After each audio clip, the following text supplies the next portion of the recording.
Are we live? Is this happening? Check 1, check 2. Should have double checked on all this stuff, but just hopping into the chat. Hey everybody. Welcome. Holy cow, it is that time once again. Ooh. There's some unpleasant sludge at the bottom of that mocha. Welcome, Slevin. Roddy, hello! Was that like Seinfeld style? Like, ha ha ha, hello! Okay. Eating is gross on camera, come on.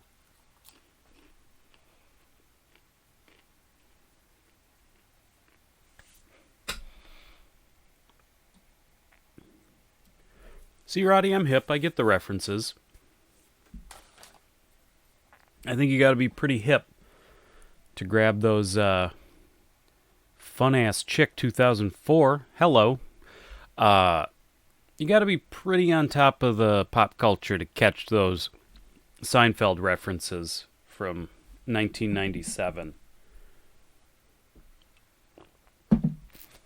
Well, actually, I'm gonna restock. Nah, we're good for now. We're good for now. So it is part 3 of our VHS sorting live streams. My God. There's a lot more to do. I think we might take a VHS sorting break after this one. I mean, this will be 6 hours of VHS sorting. Tony, welcome. So we'll see. Maybe on Sunday we'll get back to some old-fashioned Super Nintendo or Sega Genesis live streaming. We'll figure it out. Because, man, I got to take a break. I spent a while cleaning, which, I mean, you sort of can tell.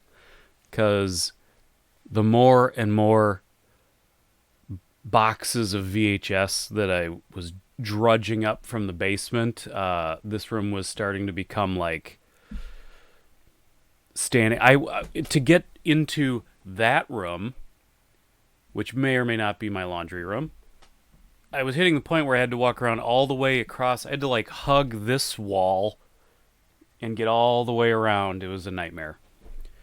New look I see. Mark Maron-esque. Gross. Is that what I look like? Do I look like a pervert? I guess I do. Well, this look was necessary for, I mean, Roddy, you know. I have a new contributing member to the channel, who is totally not Stan Lee, but for some reason sounds and looks like him, who's going to help me do some VHS reviews. More like Seth Rogen. Sir Rogen. I don't know what I look like. I'm so old. There, perfect. Now I look young. Hello, fellow youths. So yeah. Billy, welcome. Okay. In any case, yeah, the beard kind of had to go for some planned mischief on the channel. Nice hair. Thank you. So yeah, we will. Why don't we start sorting some VHS tapes? For anybody who wasn't here over the last couple live streams, I guess I should explain. This sorting is really all about what stays and what goes. And the mustache stayed? Well, heck yeah, here it is. Welcome. I'm at that age. I think I'm at the mustache age, really. I'm approaching 40. I got my 20-year high school reunion is this Saturday, and I didn't get invited. Isn't that interesting? I actually was just playing phone tag because I didn't get invited, And where's the chat on the screen? Oh, yeah, you're right. Why isn't it popping up?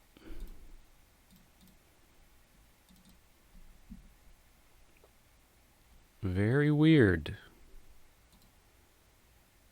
There we go.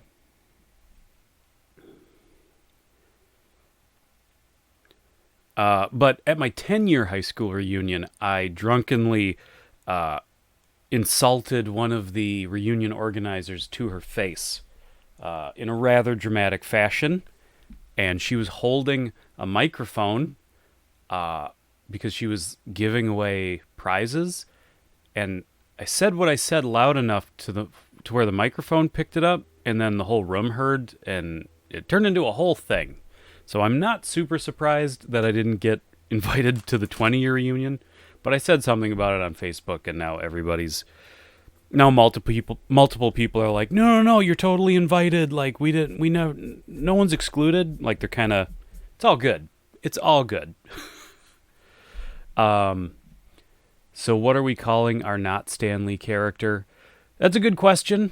I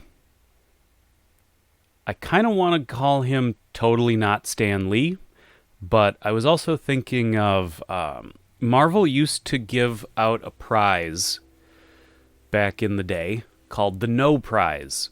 So I was playing around with the idea of calling him like No Stan or something like that. I don't know. Right? For now, I'm just going to call him totally not Stan Lee. Or definitely, or whatever. I'm not gonna. You know what? I'm not gonna call him anything yet. But he's definitely gonna be doing some reviews on the channel, and I'm very excited. I'll just show sneak peek right before we get into everything.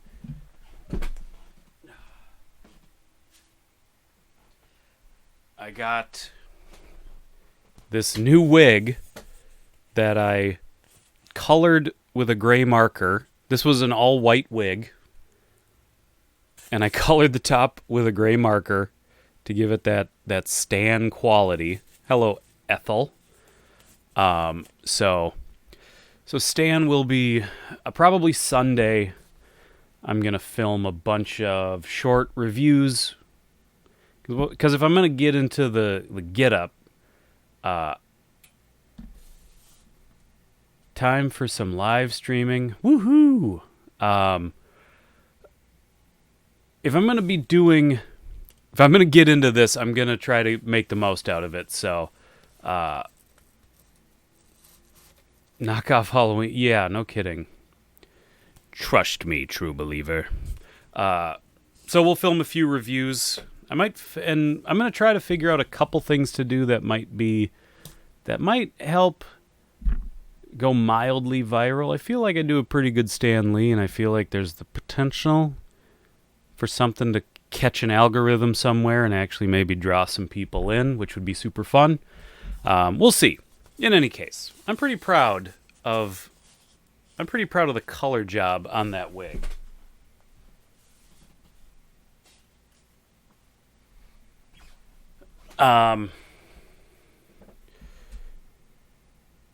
I'm going to use my own mustache, Billy.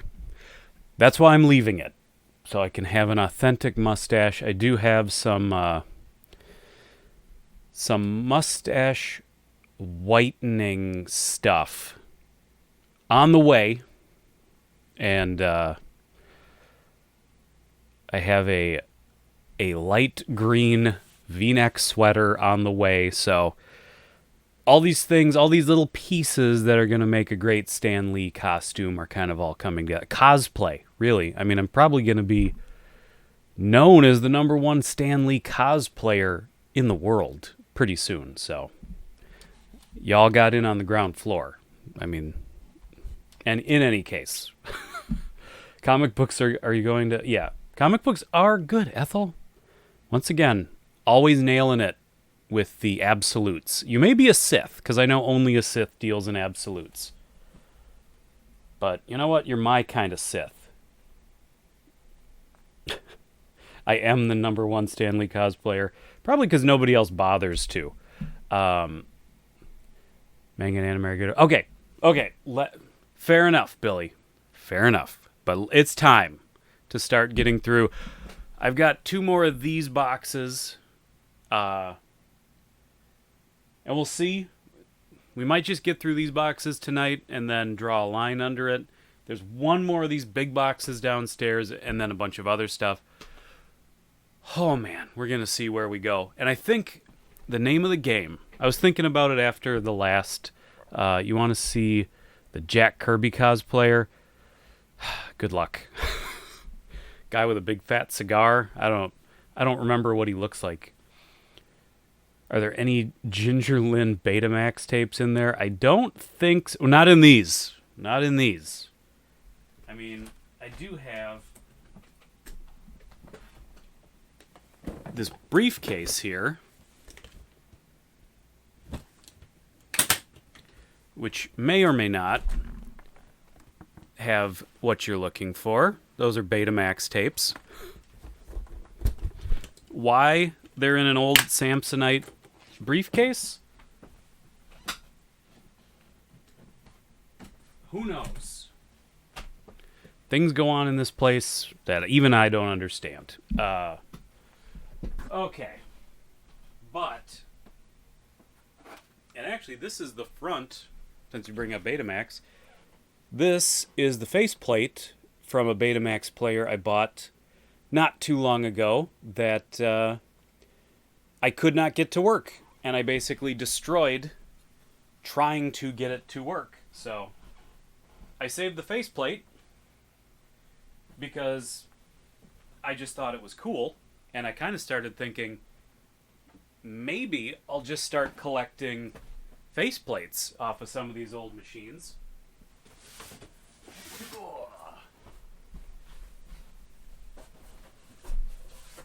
Oh my god, so many tapes. Or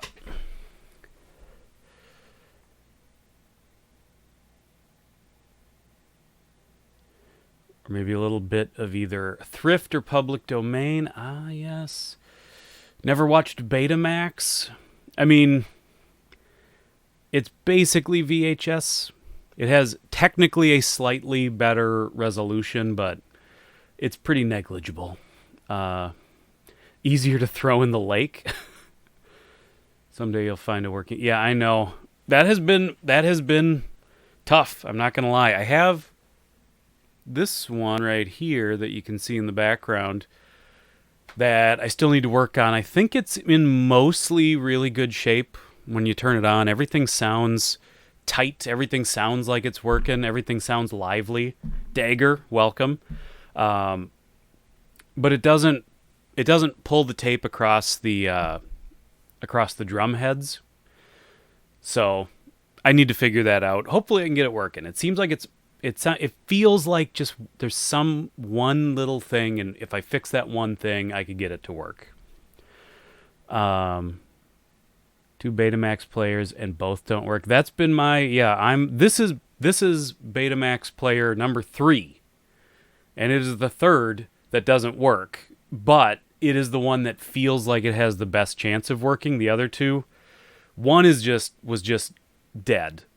And the other, I thought maybe I could get it working, and I did more harm than good when I opened it up and started futzing around inside it.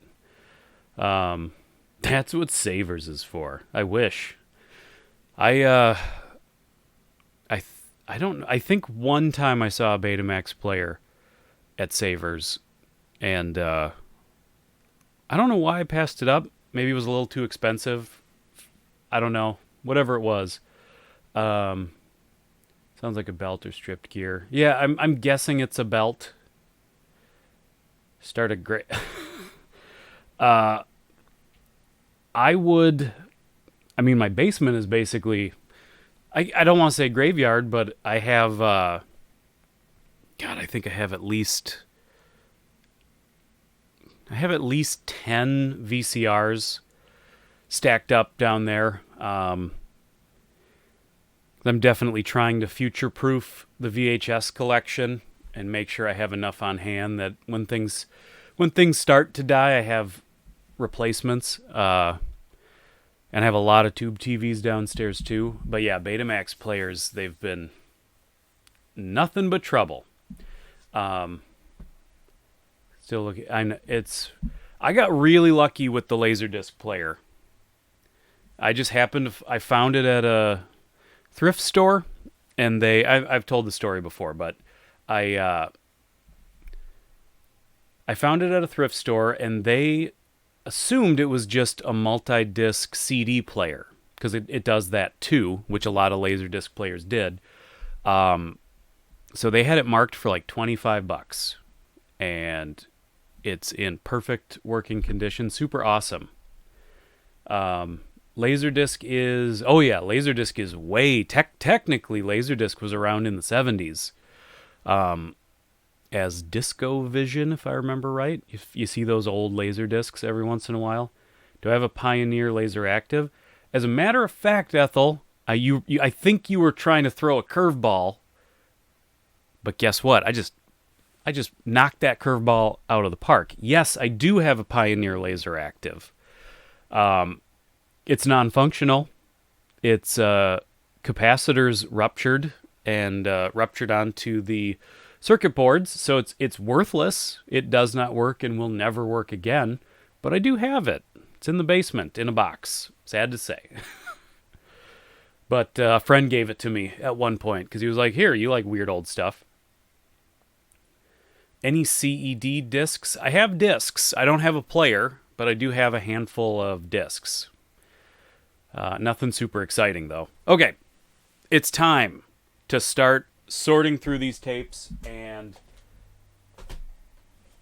it should be pointed out that the point, for anybody who didn't see previous sorting live streams, this is the third. What I'm really trying to sort out is what stays and what goes. It's not really sorting into categories or anything like that, though that may be down the road. But right now, I'm trying to thin the collection a little bit. And I actually think, I know you saw him, Billy.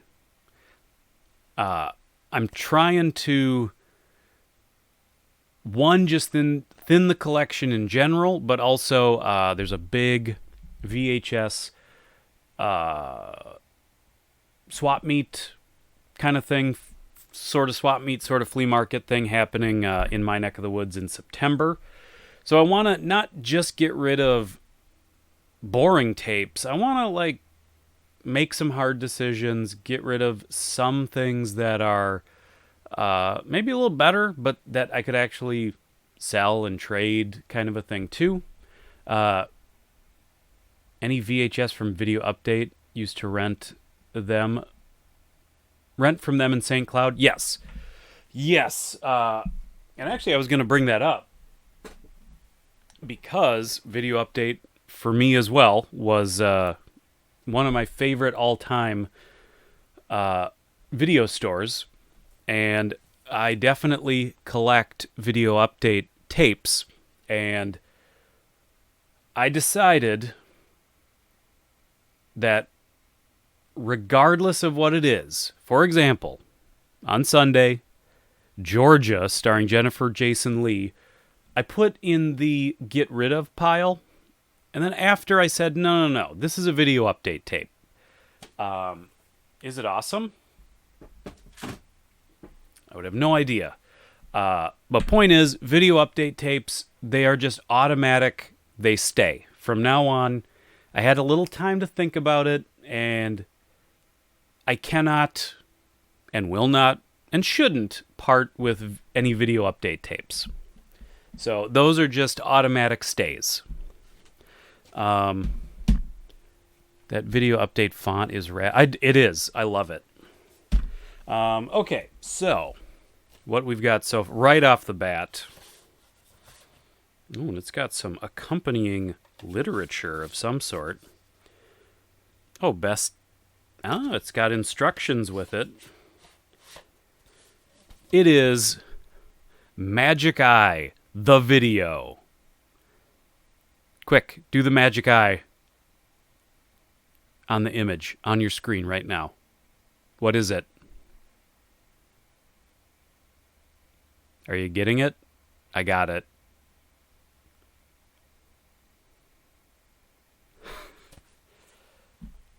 Getting a migraine.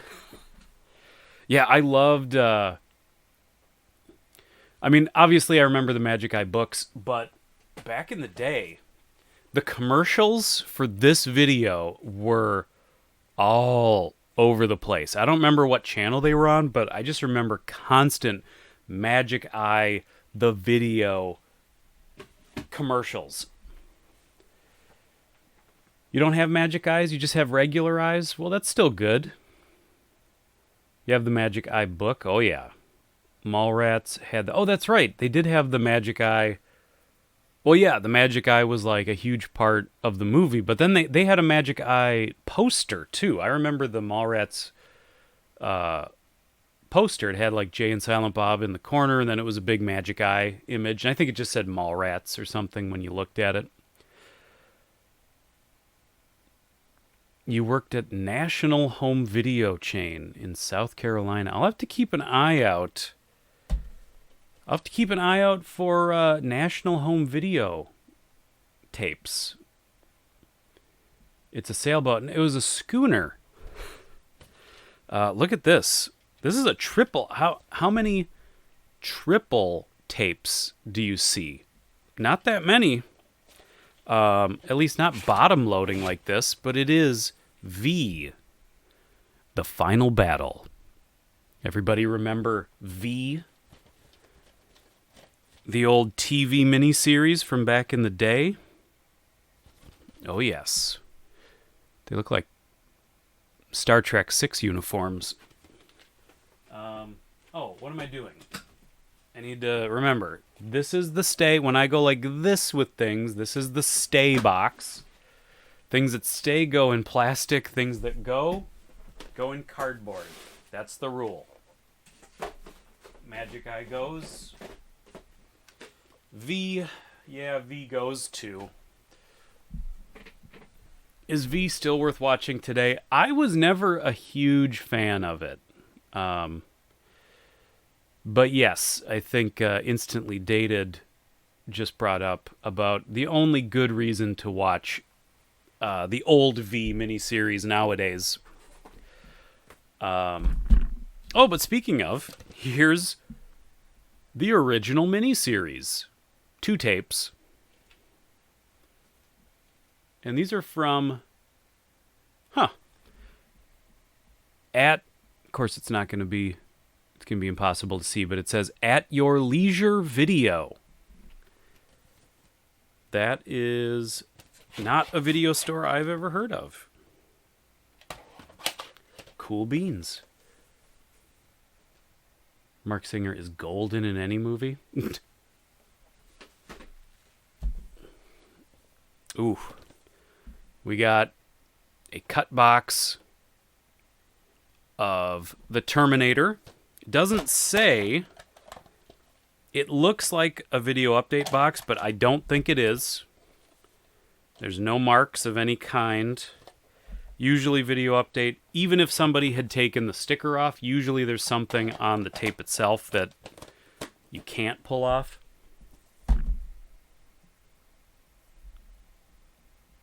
Do you remember the reboot from 2000? Yeah, I remember it. I didn't watch it, but I remember. I know that it exists. I'm very busy now. Video. Busy now. Video. Take competitor to At Your Leisure. I suppose that was probably how they marketed. Terminator had some good video games. Yes, it did. Oh, look at this. Warriors of Virtue, another copy. We've already seen this, so I had doubles of Warriors of Virtue. Which that may be the first time anybody has ever said that in the history of collecting movies. Because who the hell even knows what Warriors of Virtue is besides me? But I was all about it.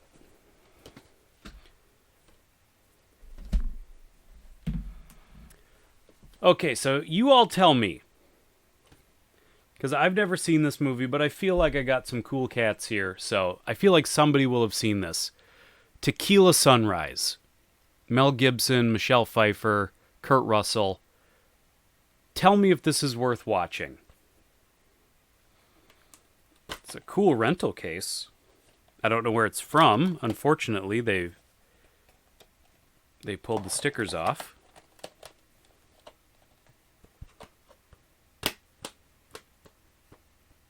Premiere video. I don't remember.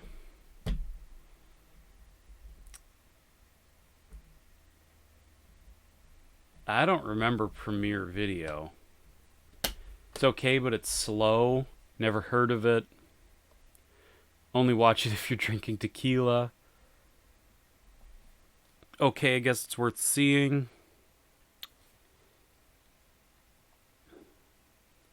A Dangerous Mix.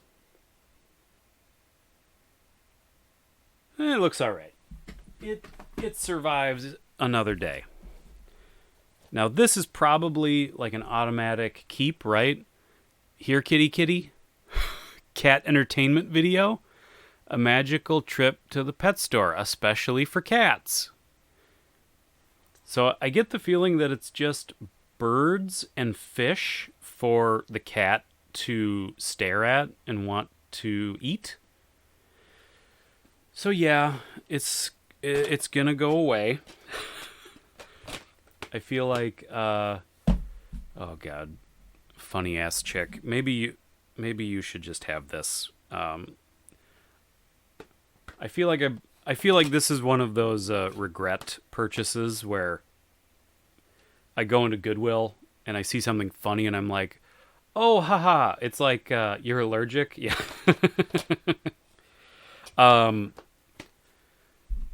I feel like anybody who collects VHS and watches a lot of Best of the Worst on Red Letter Media sees stuff like this and goes like, oh, it'll be fun because it's going to be so awful. And then it's just awful, and we sort of forget that they edit out all of the time that they were miserable, and then they just sort of laugh about how miserable they were. But if we watch it, we just get the miserable part. So cat entertainment video and Good Times, oh yeah. I mean, at least Good Times just released anything and everything they could get their hands on, so sometimes there was good stuff in there. That's what they shouldn't have been called Good Times. They should have been called Sometimes. Because sometimes they actually got a good movie. It'll be Living in Hell. The Mystery of the Maze. I don't know what this is. This is not the David Bowie, Jennifer Connelly movie, obviously. Can you resist the challenge of the maze? For centuries, from the famed labyrinth of Crete to the stately gardens of medieval England. So it's a documentary about the fact that we like mazes. It can go. Newsflash, we like mazes. End of documentary. Ooh. I mean, this tape is going to be obsolete pretty soon when everybody storms Area 51, because we're not going to need hard-hitting evidence like this anymore. We're going to have, we're going to be interviewing aliens on the news pretty quick.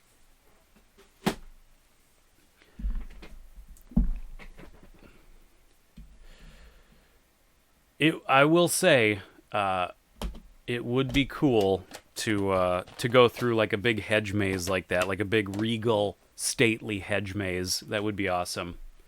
You have the exact tape? Good. Well then, I can feel all right about getting rid of mine because I know you have yours. That puts a lot of responsibility on you, and I'm sorry that now you have to bear that that burden.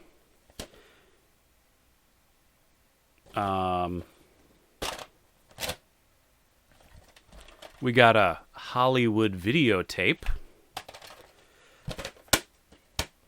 It is destroyed. It is a destroyed copy of The Emperor's New Groove.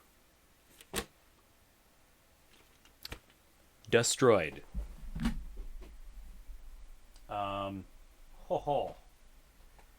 Oh, we got stuff. We're hitting some good stuff here. Throw it away. It would end up like the end of The Shining. Now here's a cool one. The Making of a Nightmare. The Making of Nightmare on Elm Street 4. That is pretty sick, if you ask me. Starring Robert Englund. Hollywood Video Worst. They were not a good video store. I will say that.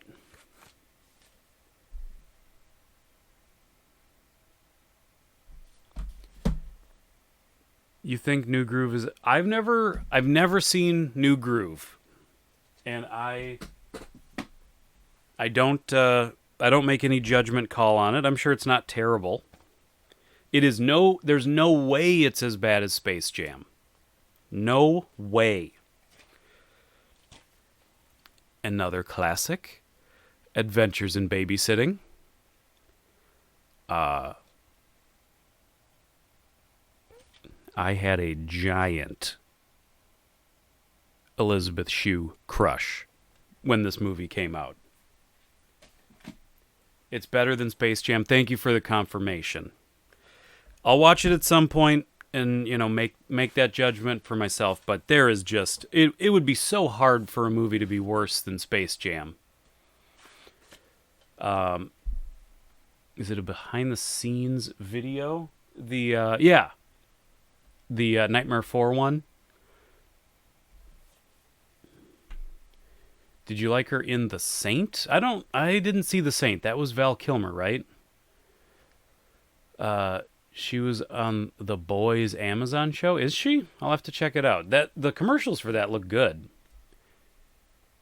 And then funny ass chick confirms she's awesome in The Boys. Sounds good. I will have to watch it. I keep seeing the ads. But now we have a movie called Earthgirls Are Easy. This is a tough one for me because it's got Jeff Goldblum in it, who I'm all about Jeff Goldblum. It's got Gina Davis in it. It's got Jim Carrey and Damon Wayans, and they're aliens. They're furry, primary colored aliens. It's got not Downtown Julie Brown, the other Julie Brown in it. It's got everybody in it. And see, that's the thing. It's a bad movie, but it's a great VHS. It's a classic VHS, but it's such a bad movie. Was it before The Fly? It had to have been, right? 1988. So I don't know. Maybe it wasn't. The Fly feels like it might have been a little earlier than that. Was it? Or around the same time? Unless he's shirtless lounging on a table, it can go. I mean, he's technically fully in his alien form. He's only wearing a helmet and a belt. So, I mean, I don't know if that does it for you, but you're going to die with that movie. We're putting it in your casket. No. Today was the day I said, I have to make harder decisions. And this one shouldn't even be that hard of a decision because I used to watch this movie when I was younger on Comedy Central. They used to play it all the time, and it sucks. So away it goes. Damon Wayans is in there too. Yes, he is. And Jim Carrey. This is a classic. For a lot of people, Space Camp. For a lot of people, I've discovered this. This wasn't a big part of my childhood. Great movie. Sorry so late, Melinda. It's all right. Welcome. Thanks for swinging in. You get here when you can get here. It's not a big deal. We're just cash. We're just hanging. There's a lot of people who Space Camp is like, the way some of us think of the Goonies or Monster Squad or like I don't know what other good examples there are. To me, to me, everything is the Goonies and the Monster Squad as far as like the epitome of childhood VHS, like that era of growing up. Like, for a ton of people, Space Camp is that movie. And I never knew that. And then kind of all of a sudden, multiple people brought it up. People brought it up to my wife at work. And all of a sudden we found out there's this huge segment of people that Space Camp is like the movie from their childhood. Flight of the Navigator. That's another good one for some people. What have we got? We got a couple classics here. We got Creature from the Black Lagoon. I'll say this, I'm not a huge fan of like super old movies. Even the Universal Monster movies, I'm not necessarily... I mean, I like some, but not like a giant fan of some of it. But I watched The Creature from the Black Lagoon. They released it on 3D Blu-ray a couple years ago, and I bought it because I have a 3D Blu-ray player, and I was interested to watch it. And for one thing, the 3D Blu-ray conversion looked really good. But it was probably the first time I sat down and watched that movie, like beginning to end, and it is a super tight movie. I was super impressed that it just kind of, the pacing, it keeps going. Was it Anaglyph? No, it was like a 3D Blu-ray. It was for 3D TVs. Although they should release it on just a red and blue 3D. Like, I don't see why they wouldn't do that. That would be cool, actually. But yeah, it's a genuinely good movie. Now here we also have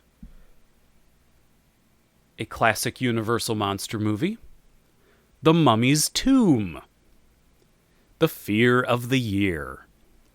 This one I don't know about. So yeah, I don't know. You guys tell me. I'll leave this one in the hands of the chat. Should it stay or should it go?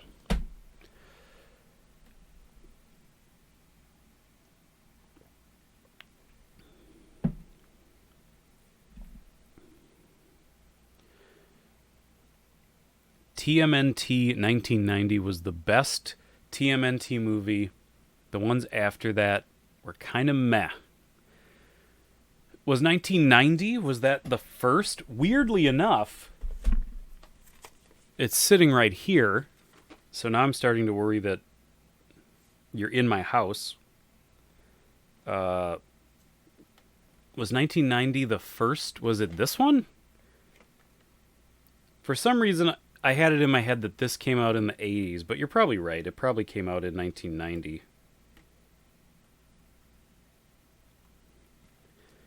But this is by far, if this is the one you're talking about, this is by far the best Ninja Turtles movie of all time. 89, thank you. See, I thought it was an 80s movie. My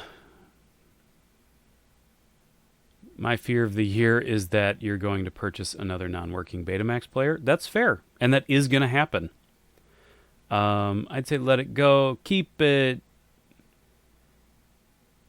Do I have it in any other format? That's a good question. I don't think so. We'll hold on. You know, once again, it can live to fight another day. This won't be the last purge, you know. Probably your wife's fear too. Yeah, ain't that the truth? Now here is... This one's not even a question, folks. Oh, it was 1990? Well, now I look like an idiot. So you can, there's no debate over this. Tremors 2 Aftershocks. It stays. I'm a giant Tremors fan. If anybody knows anything about me, they know I'm a giant Tremors fan, and I don't care how bad the movies got. I'm going to own every single one of them in every format that it is possible to own it in. In fact, if I can find it quick, which I can never find anything quick, so I don't know why I would think I could do it now, because that's how dumb I am. Oh, boom. Tremors 2 Aftershocks on Laserdisc, ladies and gentlemen. How many people do you know that would bother having Tremors 2 on Laserdisc? Tremors 1 is in there too. That's the most important one. There's a game about Tremors for iOS. I think I've played it before. It may not have been an official Tremors game, but it was like a killer sandworm game that was very Tremors inspired. It went it went from 0 to 1 now. I mean, I guess secretly it was always 1.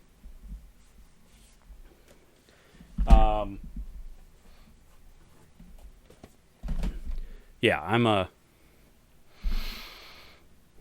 big fan of the world. Even, the new ones with Jamie Kennedy, it's like, they are not great, but I will buy them and I will watch them. I do own them. Now here's one. Big Trouble in Little China. Great movie, but once again, I hate these. The little, like, greatest hits or, platinum hits.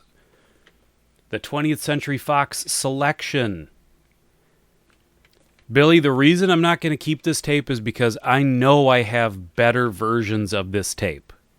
So I'm going to let this one slide because this is another thing. Exact, thank you.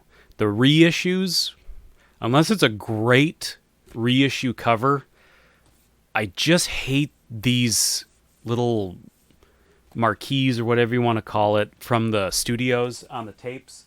I just hate them. But don't worry, I know I have legit copies of Big Trouble in Little China, so the collection is intact. We have,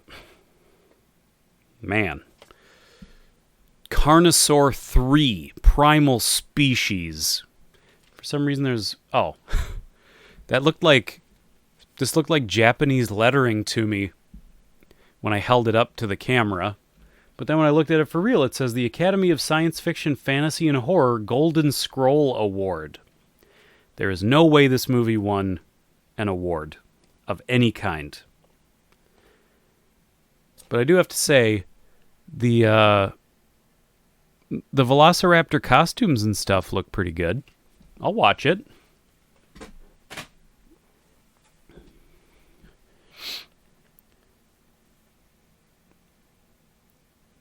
Is it a full moon movie? No, this is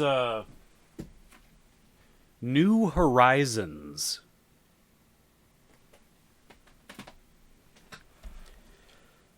Oh, look at this. I didn't even know. Wait a minute. So I just bought a copy of Plan 9 from Outer Space, and it turns out I already had one from Schlock Theater. The best of the worst. Oh, no. Well, I guess these guys are going to have to sue Red Letter Media.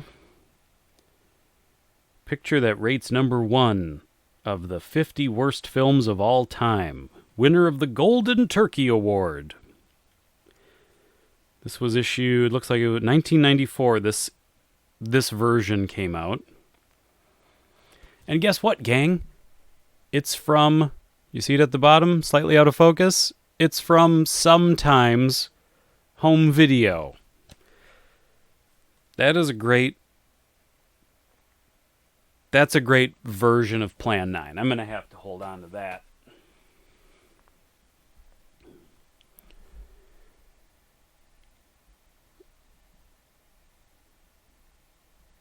Yeah, I think the Golden Turkey Award, I think, was something that a guy came up with on his own. I don't think it was like an organization, the way the Razzies is.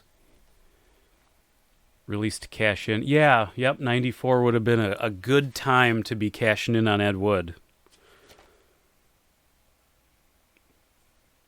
Now I have quite a few Wizard of Oz VHS tapes. This is a really cool cover. I don't know, though. I do like it. I like it a lot. But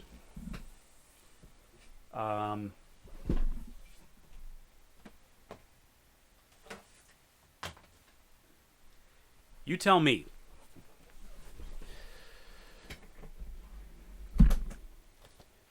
What looks better? This?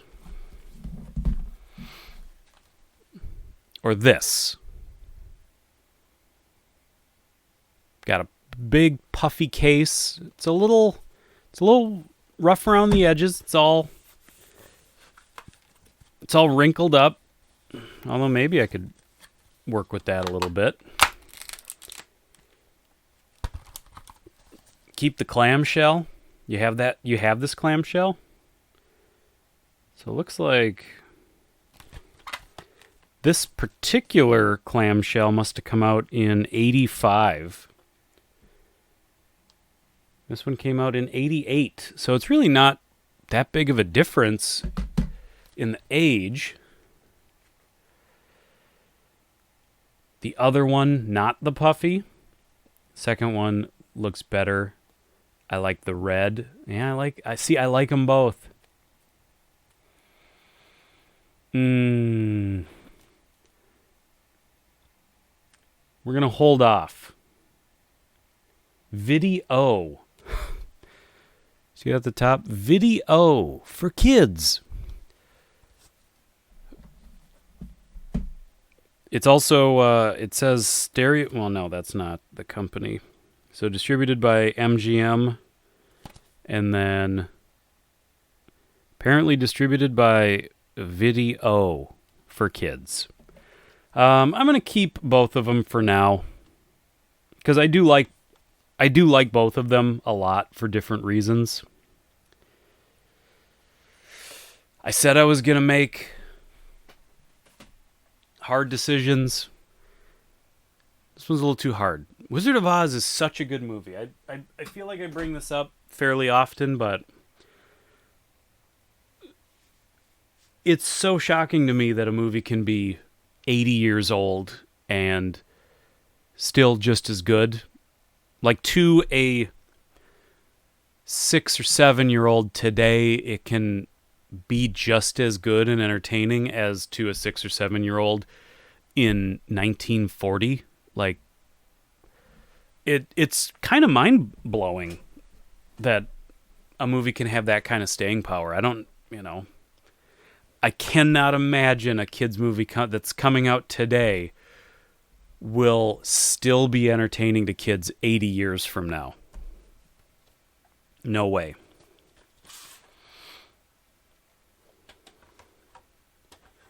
This is... Oh, man. Some of these tapes... The labels, the adhesive just dried out a long time ago, so the labels just fall right off. So I gotta kind of watch it with some of that stuff. Staying power like a Ginger Lynn flick.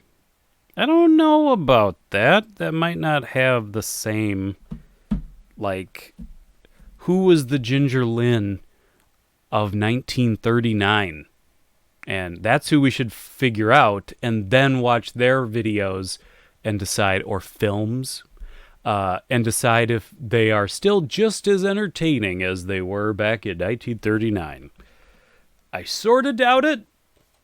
Vestron labels are the worst, yeah. Yeah, a lot of them were super cheap. And this is extra cheap. This is a Hallmark tape, but this may be the greatest Hallmark tape of all time.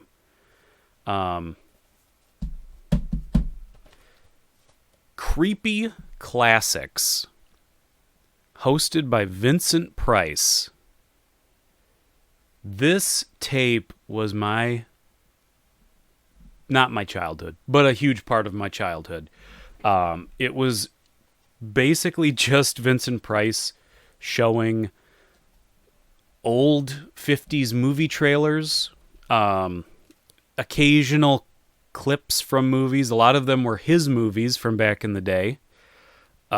His old Edgar Allan Poe movies, The Raven and The Pit and the Pendulum, stuff like that. And it was just him sitting like in a movie theater going, "You know, and now it's very scary. It's a scary.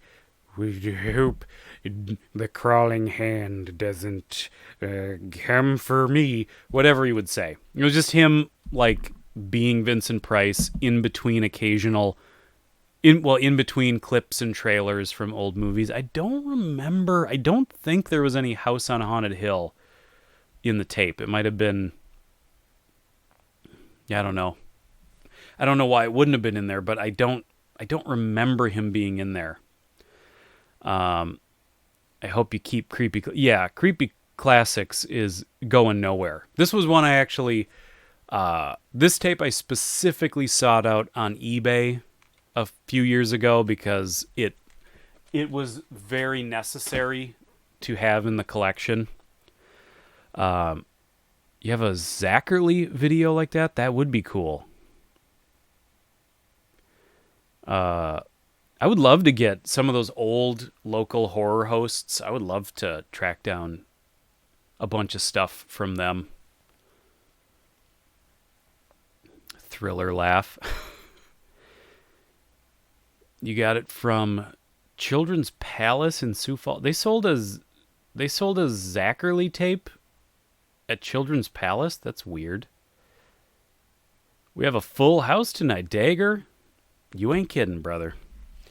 You collect VHS tapes more than you do DVDs and Blu-rays. VHS is more fun to collect. And the quality of VHS has that charm that I grew up with. I agree. You think it's a Good Times video as well? That wouldn't surprise me. Here's a cool tape. Unfortunately, it doesn't work anymore. The mechanism is gone. This is one of those tapes that makes noise, or was supposed to make noise when you press the front. But it is the original King Kong 60th anniversary edition. Well, King Kong, this is an okay example of a movie that is still entertaining. I would argue not nearly as entertaining today as Wizard of Oz is, but it's still up there. This is also I noticed on the box, this is an RKO colorized version of King Kong. I'll have to sit down and watch it sometime. I've never seen it colorized. I'm sure it's terrible. It's got a great cover, and you can see on the top it says, King Kong, press his chest, or Kong roar, to hear Kong roar, press his chest. Unfortunately, the mechanism is gone, but it's still a cool tape.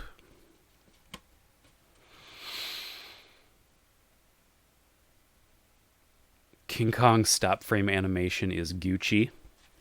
I don't disagree. It's very well done for its day. And then we have The Bride of Frankenstein, which is maybe behind Creature from the Black Lagoon, is probably my favorite Universal monster movie. Once again, for the most part, most of them I'm not super excited about, but Bride of Frankenstein is up there. It's definitely second place. They're kind of the only two that I really have an opinion on. Yeah, they're kind of the only two that, like, I care enough about to put in a rank. So it's 1, 2, and then all the rest are just kind of lumped together. Have I seen the remakes of King Kong? I have. Peter Jackson. I didn't see Skull Island, I'll admit. Was it... There was a King Kong... My gut tells me it was late 70s, but it might have been 80s. I'm trying to think who was in that. Was it Faye Dunaway? I don't remember who it was. I did see it at one point. You need to pull out a really obscure, crappy B movie right now? Okay. Well, do I have anything? Oh, here it is. Frog, starring Elliot Gould, and that kid, and that lady, Shelley Duvall, Scott Grimes. Is that obscure enough? Ever seen The Bride, starring Jennifer Beals and Sting? No. Jeff Bridges? Why did you say Jeff Bridges? Oh, yeah. Because, yeah, he was in that remake. Eureka. 70s. Jessica Lange, that's who I was thinking of. I couldn't think of it. Jessica Lange. Yeah, I saw that back in the day. It's been a long time since I've seen it. Ooh, we got whoosh, Blade. I'm just making more serum for Blade. It's a great movie. I mean, it's not. I like Blade 2 a lot. Blade 1, I'm not as into Blade 1. I'm going to put it in the go pile. Honestly, that is going to be one of those decisions that I make. Looking forward to the new Blade. I am interested to see what they do with it. They said it was going to be R, right? So that alone is pretty exciting.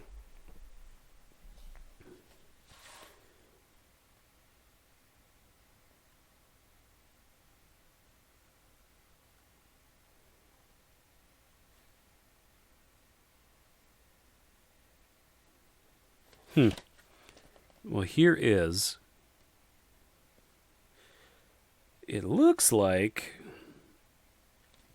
a first release of Ghostbusters, which I'm pretty sure because I had another Ghostbusters earlier on, and I'm pretty sure I put that in the to-go box because I knew I had an older original tape floating around, so now I'm glad we found it.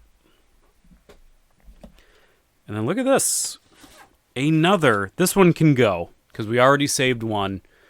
Another Bride of Frankenstein.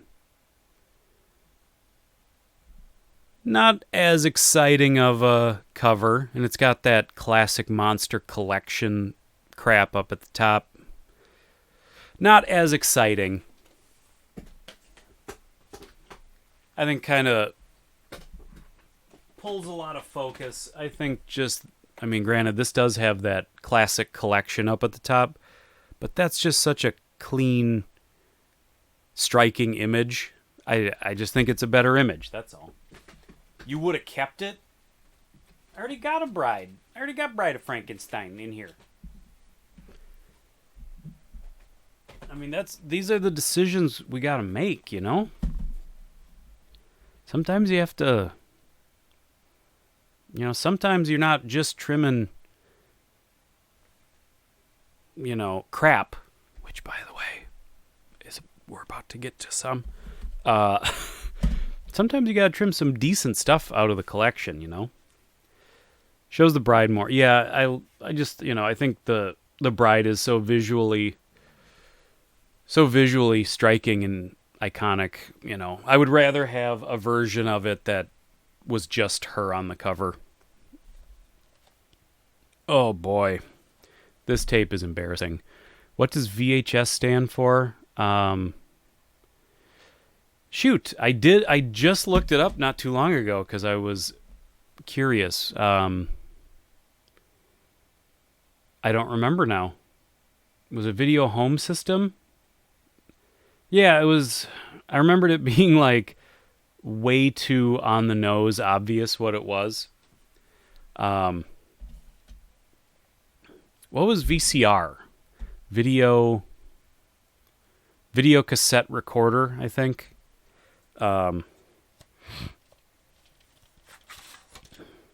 Because VCR isn't just VHS. The Betamax machines were also called VCRs because they're both video cassette recorders. Folks, we got Ben Vereen sing-along Around the World with the Peter Pan Kids live. I think I'm going to be cool. Look at the kids have the same colors as the Earthgirls Are Easy aliens. That's troubling. Yeah, I think Ben, I'm going to let you go. You know, you're like a beautiful butterfly and I'm going to release you into the world.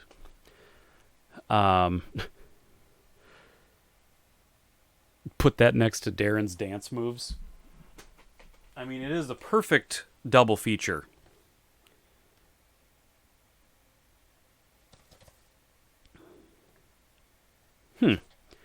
Computer Animation Festival. Computer Animation Festival Volume 2.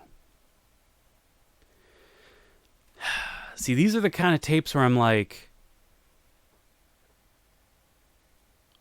I really like this kind of stuff, but I know myself well enough to know I'm not going to put this in to my VCR and watch it when I have lots of other things to watch, you know?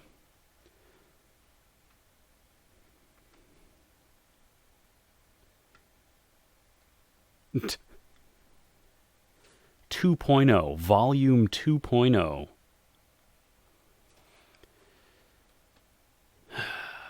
I'm gonna let it go. It's interesting, and I know I have other tapes like this that I'm slightly more interested in, that I could see myself actually popping in and watching. So I'm gonna let this one slide. It doesn't look particularly interesting.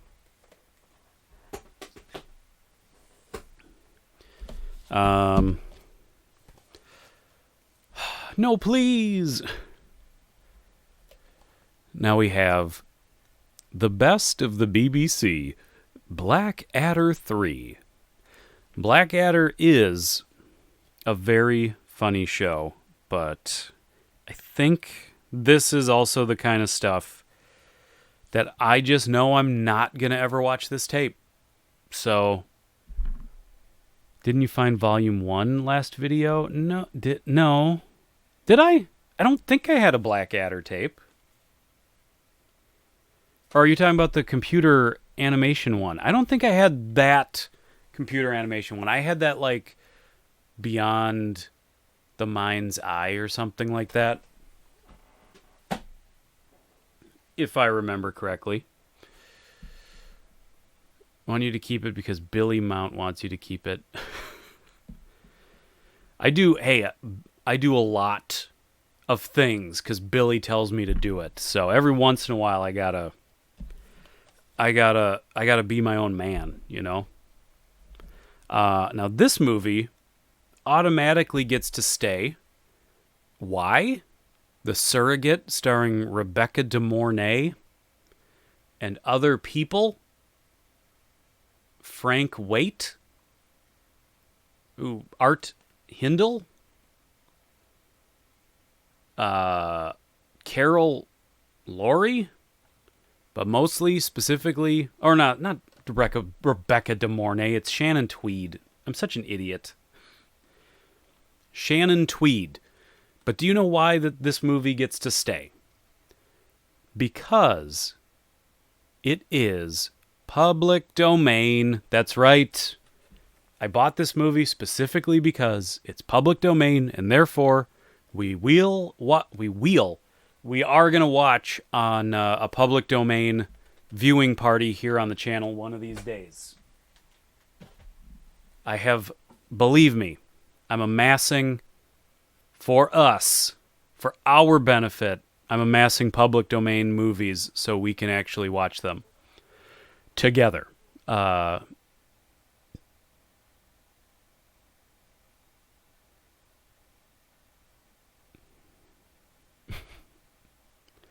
Night of the Living Dead, that's also one. We do have it, so don't worry. That's definitely a public domain movie night one of these nights. And maybe, since we probably need to chill out a little bit on the VHS sorting, we'll probably do a public domain movie night next Wednesday, so be prepared for that. What do you feel about the movie Videodrome? Videodrome is... I appreciate how... I don't know how best to describe my feelings. I very rarely feel like, I should watch Videodrome. Like, the movie kind of makes me feel sick. But at the same time, I sort of recognize how great it is as well. It's one of those kind of movies where I do recognize its greatness, but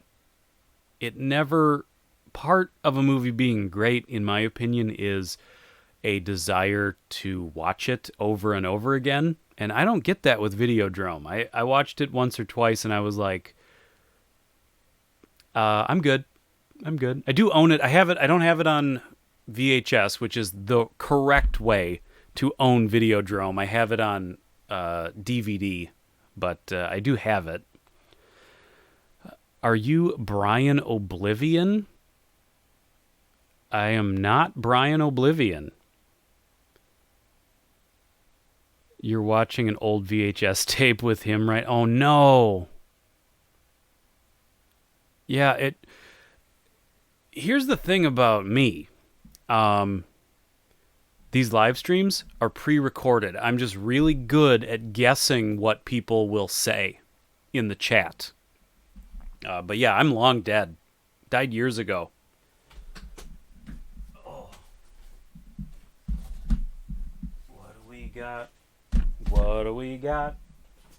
What do we got in our box? Well, we've got Police Academy. That stays. That just stays. I was a pretty obsessed Police Academy fan. I remember as the movies came out, I mean, I couldn't go see them in theaters back in the day, because I was a little too young for most of them. But man, I was excited whenever they hit the video store. We've got Nicole Kidman, To Die For. I remember thinking this movie was pretty great back in the day, but that could have also just been because it came out when I was a giant hornball, and Nicole Kidman was smoking hot in that movie. I almost want to give it another watch just to see what it's like now, but I'm gonna say that it goes. Yeah. I think I'm comfortable letting that one go. Ron Perlman was in the last Police Academy. He was in Mission to Moscow, which was... had its moments. I will say that. It had basically turned into a live action cartoon sitcom at that point, but it had its moments. Very surprised they haven't they have not. They haven't touched Police Academy. That is a weird thing for them to have not pillaged for rebooting. Tape over that one, put the Scotch tape on the tab. It is an erotic movie. You have a thing for Aussie chicks. That's fair. How about if you intentionally tape over the really bad ones out of spite? Well, I don't want to destroy Space Jam's the only tape I ever destroyed. Somebody out there probably likes To Die For. So I want them to have the opportunity to have it in their collection. Christopher Lee. Yeah, that's right. Christopher Lee was in Mission to Moscow. I forgot about that. You cleared out a lot of your VHS collection when you started collecting laser discs. About 200 or so VHS were cleared out. Took them to Half Price Books and they only offered me $5. That sounds right. I highly recommend to people, I love Half Price Books from the buying side, but especially for VHS people, don't sell things to Half Price Books. Not VHS tapes. And not laser discs either. Keep them out of it. At this point, in this day and age, how's the VHS cleaning going? Good. We're getting there. But yeah, in this day and age, man, put some tapes up on the Facebook Marketplace or Craigslist, at least get them out to people who are going to appreciate them. Because, yeah, Half Price Books will take you for a ride. That's for sure.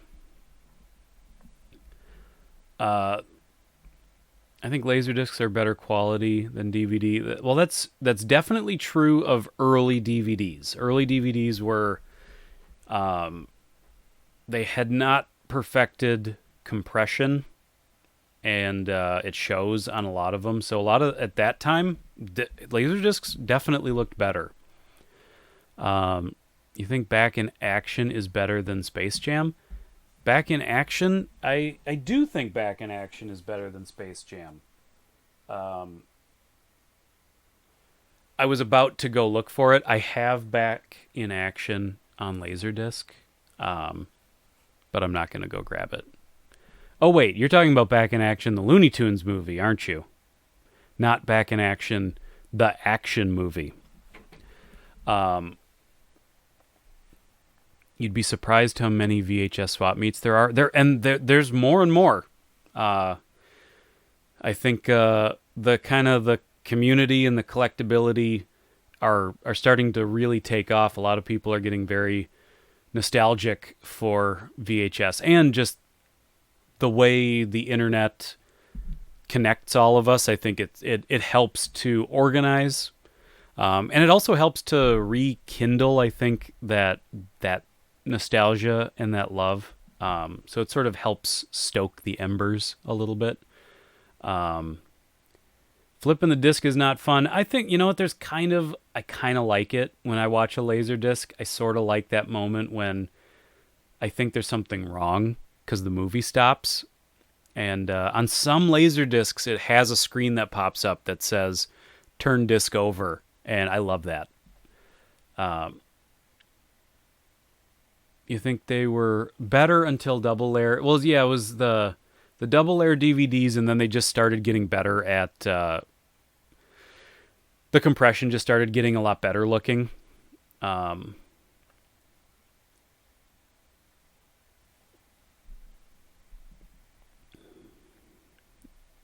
Laserdiscs are awesome. I will have to do one of these days. I'm not going to do a purge because I don't have enough Laserdiscs to warrant purging anything. But we should do just sit down and go through my my Laserdisc collection at some point. It's a little pompous to call it a collection because it's really just lots of random lots of random Laserdiscs that I've found, mostly at half-price books. Honestly, so there's not a whole rhyme or reason to it. Stoke the embers. As long as those people stay away from Laserdiscs, I don't need it any worse than it. Yeah, well, that's the thing. Collecting is expensive. You have to get real lucky. And that's the thing, is some of this stuff I own just because I found it and it was like $1 a piece kind of a thing. And I'm like, oh, I can't pass it up. I just want some Laserdiscs for cheap. All right.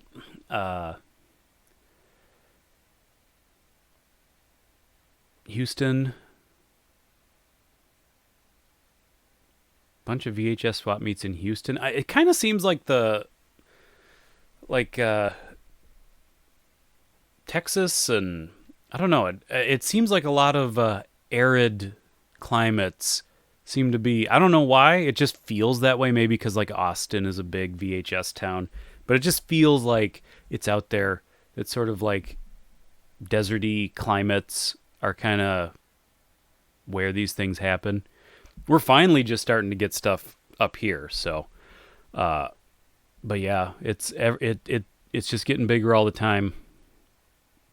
And it's a fun community, I think, to be a part of, and that is starting to fuel it too, because I think, and maybe I'm showing bias, but I think VHS people are all pretty fun people to be around, you know? Oh man, you're all down there. You're all down there. Laserdisc collection video would be awesome. About 300 plus VHS. Your Laserdisc collection is now close to 400. Jeez. When I worked at video stores, I used to rent a Laserdisc and dub them to VHS. Nice. TMNT 1990 was on sale for PSN for $8.99, so I just bought it. Hell yeah. I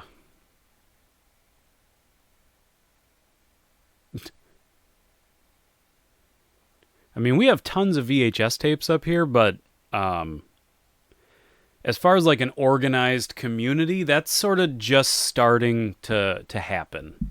So I'm excited for that. I think it's because most of what you find in thrift stores here suck. That might be the difference, because I feel like we do pretty good at thrift stores up here. So let's get to some more tapes. I think we're only gonna like get through this box. We might start in on that box. Oh my god, we have so many.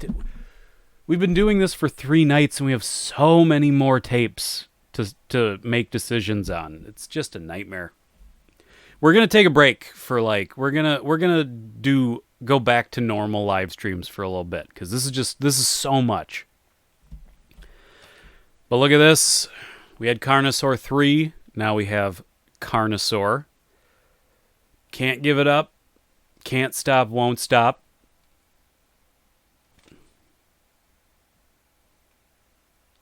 She's a beaut. She's a beaut. I don't have a whole lot to say about Carnosaur except for the fact that I'm keeping it, because that's the kind of video collection that I'm trying to curate here. A beautiful, beautiful nightmare.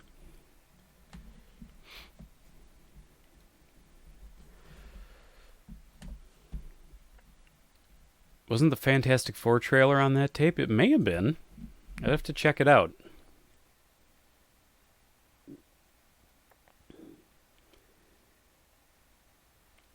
You find a cool old horror flick once every couple weeks. But I could bring home a different Bible Man tape every day if you wanted to. Yeah, I mean, I see a lot of that stuff too. Believe me. It's not just... It's still searching for diamonds in the rough. Like, there's still plenty of that going on. One of the greats, folks. One of the greats. Mitchell. Mystery Science Theater. Once again, all of these Mystery Science Theater tapes, which most of them I had on the last live stream, all of these were purchased by me at Suncoast. What did they call it? Suncoast Video? Was that what they were called? Suncoast whatever. And these were so expensive. But it was the only way you could get Mystery Science Theater episodes. And Mitchell is one of my all-time favorites. Suncoast. Press R to pay your respects to Suncoast. They were so expensive. I think they were $50 for the 3-packs. But yeah, man. But Mitchell, for those of you who know Mystery Science Theater, Mitchell was Joel's last episode. It was the episode where Joel escaped the satellite of love. And the next episode, which I think was The Brain That Wouldn't Die, was Mike's first episode. Suncoast Motion Picture Company. I bet it wasn't a super fun place to work, but man, I loved that place so much. Someday, like, I can't tear it off the wall, but I will have to show you at some point out in the living room. I have Suncoast had these big square black and white graphics that ran like across the sightline of the store.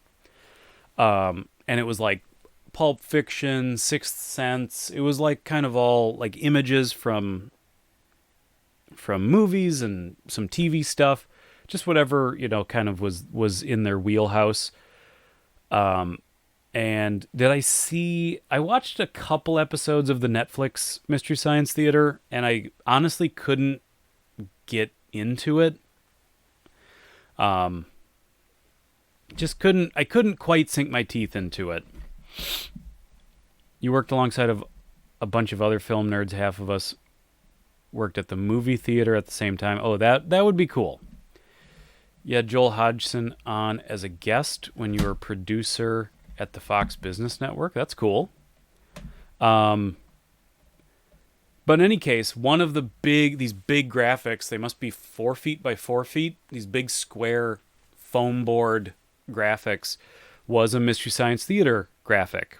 And one day I went in, and it was like every 5 years or 10, who knows how infrequently it happened, but they would occasionally change out those graphics, and they were pulling down the old set of graphics, and one of them was this Mystery Science Theater graphic, and I snatched it up. Like I said to the dude, like, because I think they were just throwing them away, because they're just graphics. They're not actual posters or anything.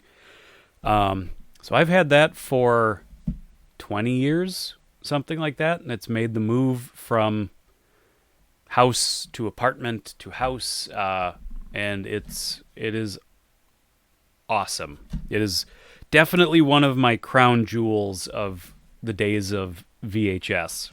So I'll have to figure out, maybe I'll just take a picture or something, because I'm not going to pull it off the wall to bring it in here.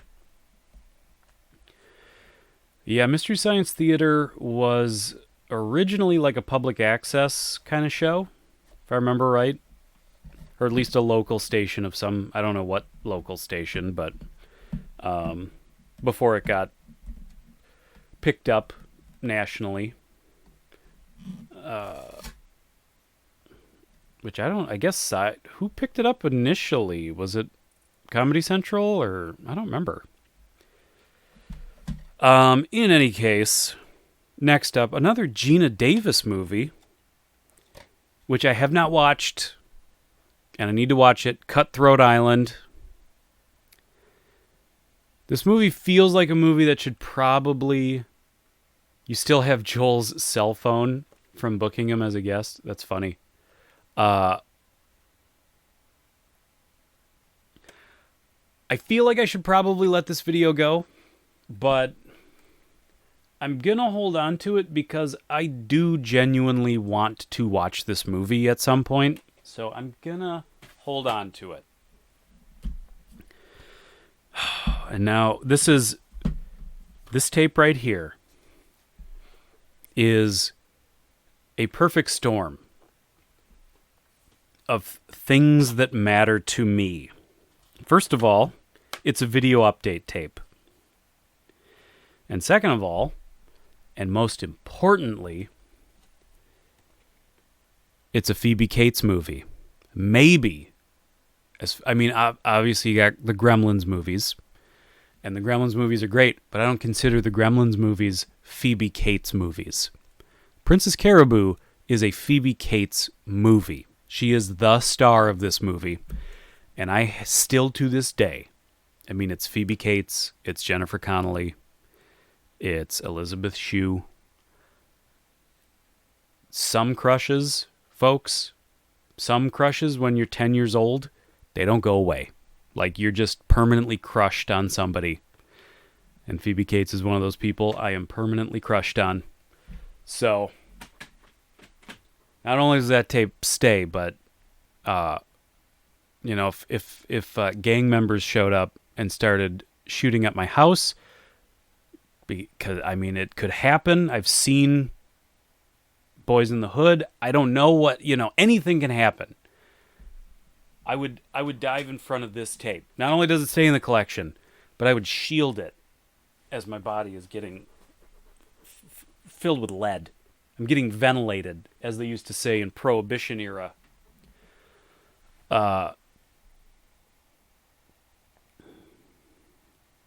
You just finished watching The Boys on Amazon. Elizabeth Shue is definitely still hot. I'm glad it's been confirmed like 5 times in the chat that Elizabeth Shue is on The Boys on Amazon, and yes, is hot. So I'm glad it's been set in stone. By people whose opinion I respect. And I mean that. Sometimes things I say come out smarmy and sound like I'm being sarcastic, but for real. And I recognize that probably sounded smarmy and sarcastic, but it's not. That's how I talk. Oh, what else do we got? Ooh, this is some cool stuff. This was a good box. I gotta say that. This is a good box. Why are you so smarmy? I don't know. I feel like my biggest problem is I'm always thinking about the microphone. Like, I'm always worried about, am I too close? Am I too far? Should I talk a little louder? Should I talk a little quieter? And I start thinking about my voice too much. And then I just start like thinking about it. It is a problem. I don't know. Where is Waxwork 2? Where is Waxwork 2? It's right over there on the wall, silly goose. It's right there. See that red face? This one right here? That's Waxwork 2.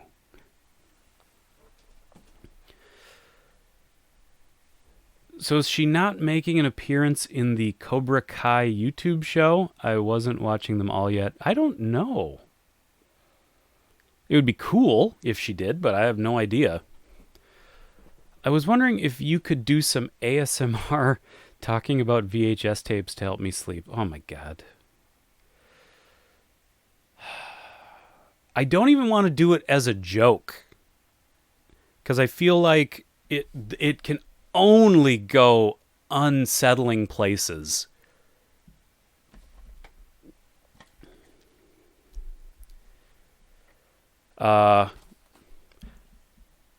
Flatliners, Kevin Bacon, Oliver Platt. Hello. Who else was in this? Kiefer Sutherland, Julia Roberts. That's right. I couldn't think of who it was. William Baldwin. This is an all-star cast. It's a Joel Schumacher movie. I have not watched this in a long time. Did I see the sequel? Was there a Flatliners 2?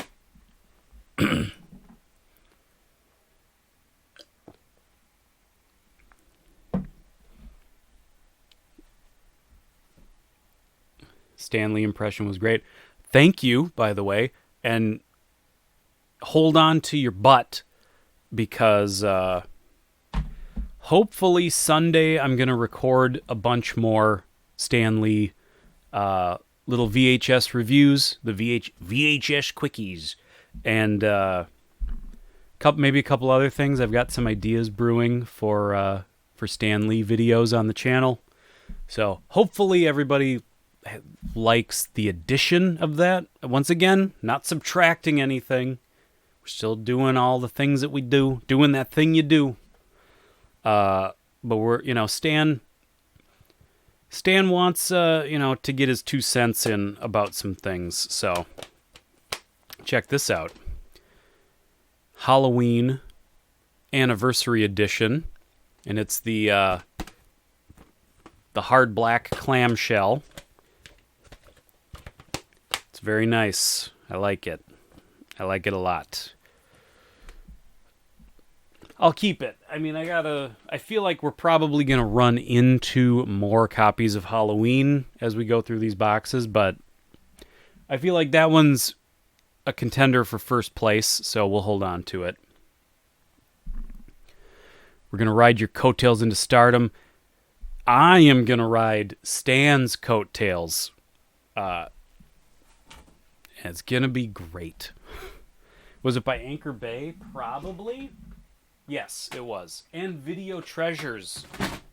Video Treasures. Nothing fell. We've got a classic here. Well, we might as well show this one since it's another Anchor Bay Anniversary Edition. This was a movie that messed me up when I was a kid. Return to Oz. Gave me nightmares. And I can't say that about too many movies. I watched Hellraiser when I was like 8 years old. And I was just like, neat movie. And then I watched Return to Oz. And I am saying this, I actually got nightmares from Return to Oz. Return to Oz to the video store. Hello. Return to Oz is creepy. It is creepy. Thank you. It's effing creepy. Those skaters, it was the skaters. What were they called? It was the skaters that gave me nightmares. The rollers. Isn't that what they were called? I don't know if it's going to say it back here. Yellow brick road is broken. The Emerald City is under the rule of the evil Princess Mombi. It doesn't say. I'm pretty sure they were called the Wheelers. The Wheelers. Thank you. They gave me I had Wheelers in my nightmares.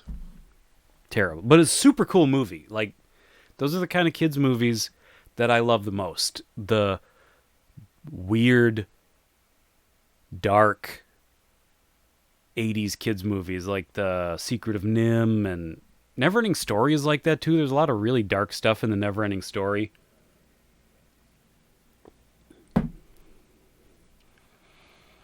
Yeah, skating on the yellow brick road can't work out great.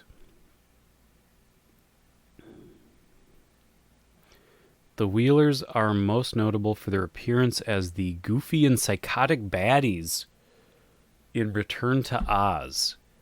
Goofy and psychotic, I guess, is probably a pretty fair description. The Dragon from Shaolin, starring Brute Lee. Gotta read that carefully. Brute Lee. Once again, this is a video update tape. And it's actually specifically a video update tape from my video update that I went to as a teenager. I've told this story a few times, but we keep running into these tapes. But there was a time when that video update made the move from VHS to DVD.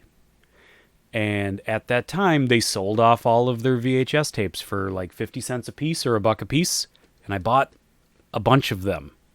So I still have a fair number of VHS tapes from my video store. Any other 90s roller rink kids in the chat? Not me. Not me. I could barely stand. I could barely stand up on a skating rink. Oh, what do we got here? Well, we got The Kids in the Hall. 4 outrageous episodes. I love The Kids in the Hall. Probably one of the best. Although I will say this, I loved The Kids in the Hall TV show, obviously. The movie Brain Candy was awesome. Yeah, thank you, funny-ass chick. I was definitely all about the arcade machines. I think the first time I ever played the Star Wars arcade cabinet that was like you sat in it, and it was the vector graphics. The first time I ever played that was at... I forget the name, Cheapskate? But it was at a roller rink. I'm pinching your head. Well, he doesn't say I'm pinching. I'm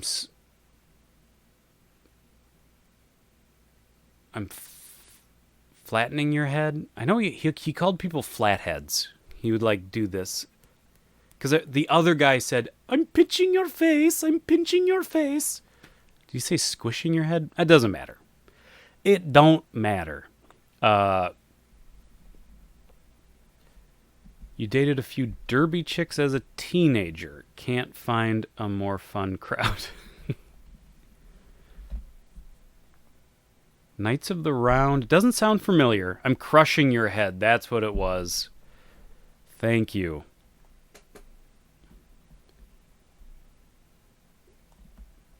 Okay.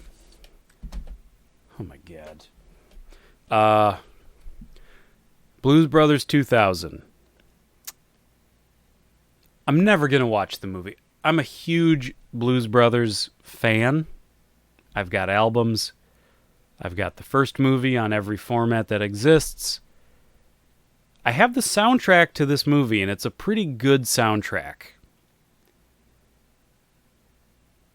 But I think this demonstrates my commitment to shaving off some things that just kind of need to go.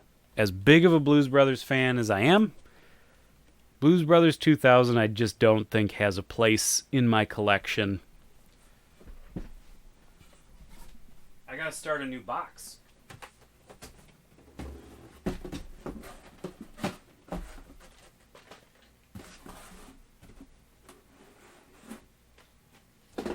Like that.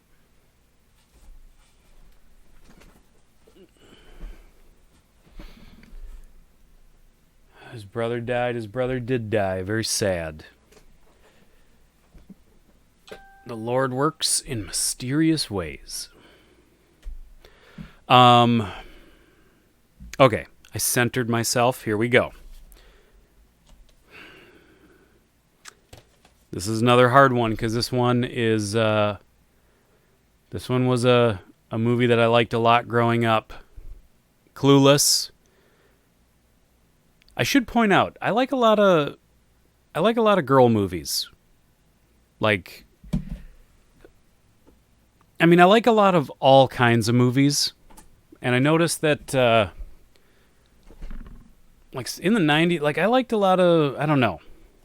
Obviously, like I was all about, when I went to the video store, it was a lot of horror.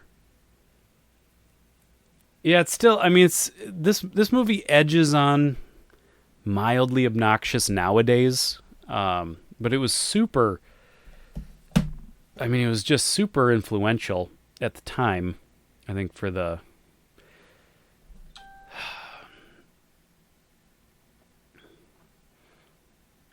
it was a young Paul Rudd.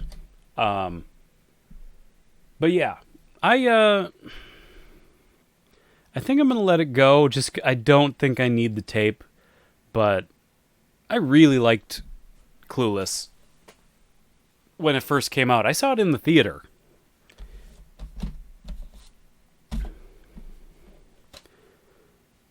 But yeah, like, I mean, obviously, like, I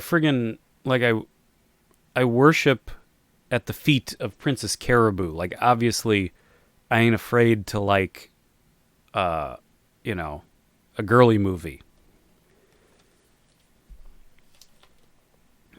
We got another Blackadder tape. Once again, Blackadder, a very funny show, but I don't need the tape. Remember the TV show? I don't think I watched the TV show. I'm all about the movie. Chick flick type movies like Clueless are all right as long as they are comedy. Plus Paul Rudd. Yeah, Paul Rudd looks the same in Clueless as he does now, and it's terrifying. I think there are some... See, I'm a guy like... You know, there's some movies that... I'm trying to think of, like, good examples. Not a whole lot are springing to mind. But movies like... This isn't a chick flick. This is just a kind of a drama. But, like, there was a time when I really liked Joy Luck Club. And I was like, this is a great... And it is. It's a super good movie. But, you know, it ain't Hellraiser 2. And it ain't Critters. It's a movie about multiple generations of Chinese American women and, like, their trials and tribulations and whatever. You know, it's weird. It's weird. It's just weird sometimes what movies you end up being like, I'm super invested in this movie.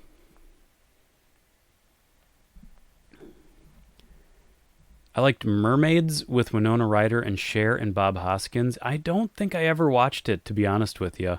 I remember it, like I remember the cover. The writer-director did Fast Times and Loser. See, I liked Loser, too. You will all be shocked to discover, especially because it has Phoebe Cates in it, I'm not a giant fan of Fast Times at Ridgemont High. Like, I kind of just think it's okay. I'm not that into it. And Loser, I liked. I liked Loser well enough. Glenn Ross. If you haven't seen this movie, please see it. It is top to bottom awesome performances. I'm just a teenage dirtbag. Always be selling. But, man, Jack Lemmon, Kevin Spacey, even, you know, back before we knew some truths about him. Al Pacino, Alan Arkin. Oh, my God. Everybody in that movie is so good. What about Sean Penn's character? Yeah, see, I didn't like it. Was it Spicoli? Not into it. I gotta admit, I just wasn't that into it. Glenn Ross is staying. It's a great movie. Oh, folks. We've got another one. What makes Firing Line, starring Shannon Tweed, special? I will give you a hint. It's Public Pay Omain Day. That wasn't a hint. That was just the answer. But in Pig Latin, public domain. Why are so many Shannon Tweed movies public domain? I don't know, but I looked it up. I did my due diligence, and it's public domain. So in theory, we should be able to watch it. I will have to cut out any nudity, because there's probably nudity, because it's Shannon Tweed, and that's sort of why she was in movies. It was to show her boobs. So I'll have to do a little snipping, but public domain movie night, here we come. This is a classic. Last Action Hero. kind of have to keep that. It's a great movie. What about censoring them instead of that? I mean, I could try. It depends on how elaborate the nudity is. If it's too elaborate, I would just edit it out. If it's fast and doesn't move around a lot, and I'm not talking about jiggling, I'm talking about within the camera frame, you pervert. If I can just like put a black bar up that doesn't have to move around very much, I could do that. I'll figure it out. Look, I don't even know for a fact that like the Booby Patrol makes an appearance. Oh, contains nudity. I mean, I kind of knew. But point is, I'll capture it to the computer. I'll see what needs to be fixed to make it YouTubeable, and we'll go from there. I mean, when we get around to watching that one. We'll probably do Night of the Living Dead on Wednesday. We'll see. You like girl gang flicks? You always enjoyed the energy of the group of girls, guy friends. I'm more one-on-one with a couple of buds. I don't like hanging with a bunch of guys, with gals. It's super fun, though. I don't disagree. I've definitely gone through my phases where I'm like the guy in a group of girls. I mean, I feel like now I've just hit an age where I'm just a hermit. So, yes, his head should be superimposed. No. We'll figure it out. But in any case, we have quite a few public domain movies that we can choose from. So we'll figure it out. Is this movie any good? Does anybody remember The Shadow, starring Alec Baldwin? Because I don't remember. It looks terrible. But I sort of like that. That early mid-90s terrible. You know what I mean? I better hold on to it for now. Who knows what evil lurks in the hearts of men? Ian McKellen is in it. And Tim Curry. Well, guess what? It's staying.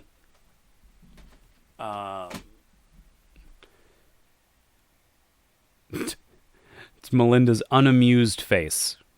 I know. That's why I didn't comment on it. I was like, moving along. Same. Definitely taking more past tense. Yeah. Desolate world full of discarded... Wait a minute. There's a copy of The Shadow at every thrift store you go to. You like The Shadow.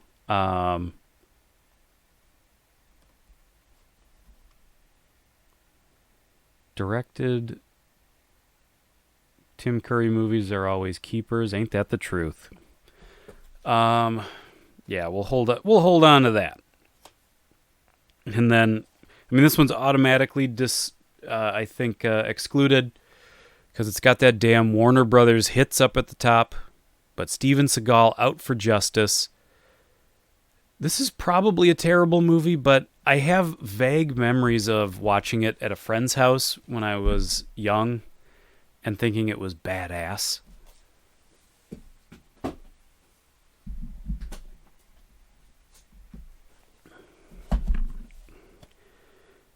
Oh my God. This looks terrible. Making Mr. Right.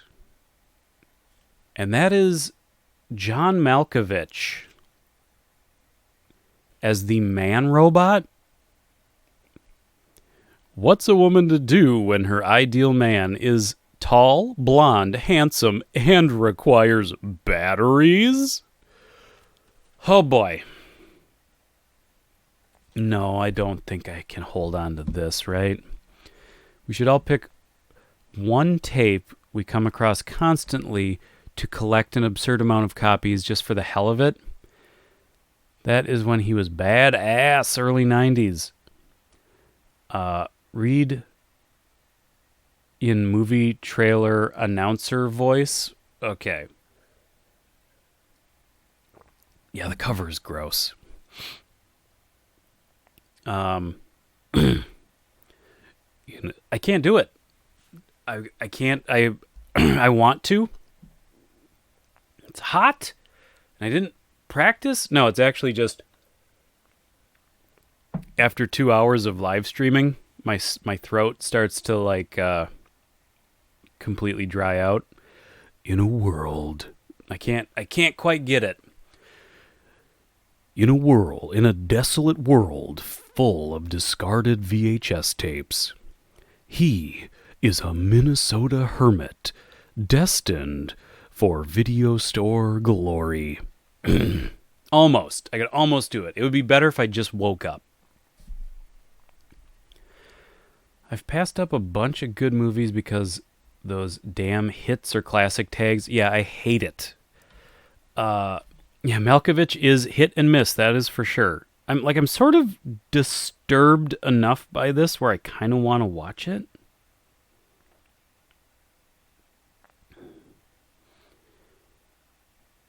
A free-spirited image consultant is hired to socialize the machine.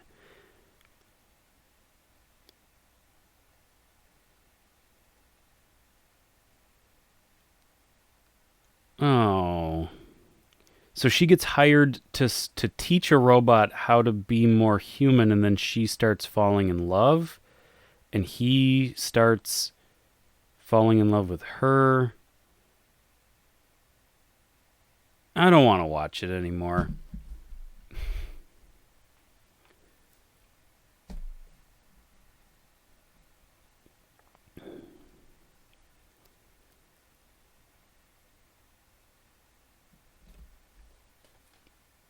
I'm going to let it go. We're just going to move on from that one. Oh, here's a classic. You want to talk about great public domain movies? Laser Mission starring Brandon Lee. We have, I guess, we've got... You won't lose sleep over letting go of that. No kidding.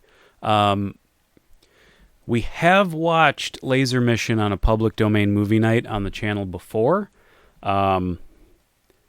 So it's not gonna go up for a movie night anytime real soon, but I feel like the sort of the group of alley cats that we got here in the chat, I feel like has kind of grown and sort of solidified into a pretty cool crew. And I don't remember if any of you were here. So maybe Chad. Can't remember all who was here for when we watched Laser Mission, because that's getting to be a while ago now. But we'll at some point we'll do a rewatch of Laser Mission, because I think it's worth rewatching. We got Serpico, and this is a pretty old release of it, a 1991 release of it. The movie's from 73, or so the back of the box says. You bought a copy of Laser Mission today? Hell yes. It's a fun... It's got a real boring middle section, but it definitely has its moments. And Ernest Borgnine does a really terrible... Well, everybody who does an accent in the movie does a really terrible fake accent, but Ernest Borgnine's is the worst. Serpico now. Everybody's a crooked cop. We'll let that one go. Would you ever do a public domain live stream with a few of us on Google Hangout or something, so we can all chat that way? I'm not opposed to it. I do think about that every once in a while, so that is something worth exploring. Uh-oh. Melinda, be right back. All right. Can you do a decent accent? I can do tons of decent accents. Watch. French. Bonjour. Irish. Ho to to to to.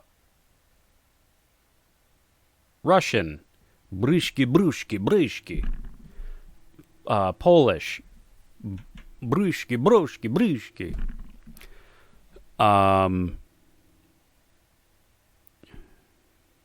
That's all I got. That's all I got. I'm doing Minnesotan at all times. Damn.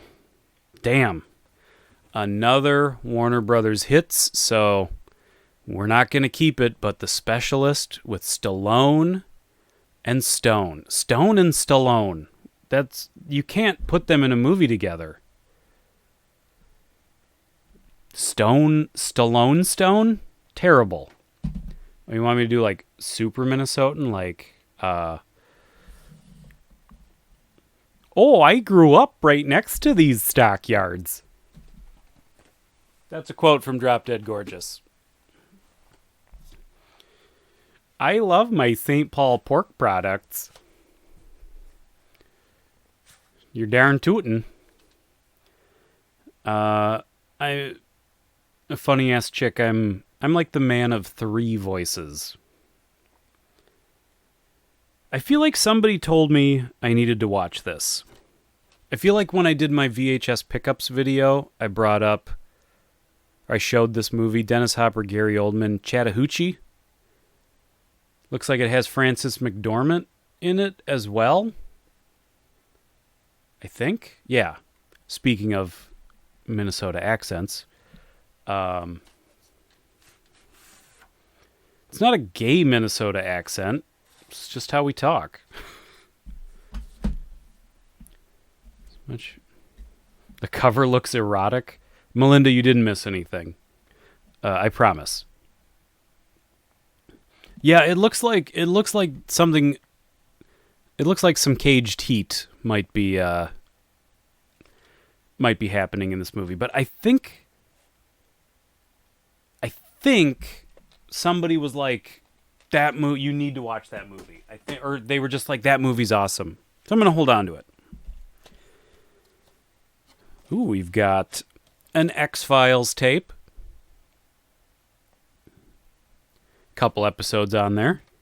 Probably don't need it. It's kind of cool, though. But, yeah, I think we can part ways. Do you remember the Gary Oldman gem, Tiptoes? I've never seen it. I know what it is, but I've never seen it. Oh, boy. We got Abbott and Costello meet Frankenstein. It's probably not gonna sit well with some people. Melinda, I'm looking your direction, but I'm gonna part ways with this one.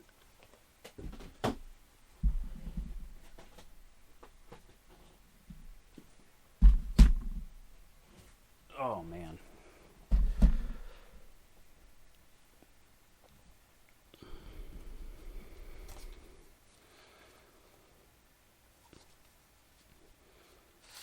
Instantly dated. I'm not going to say that because I basically say that at least once a week for real. So, too campy for you, Melinda. Well, good. I'm glad that one wasn't a hard one.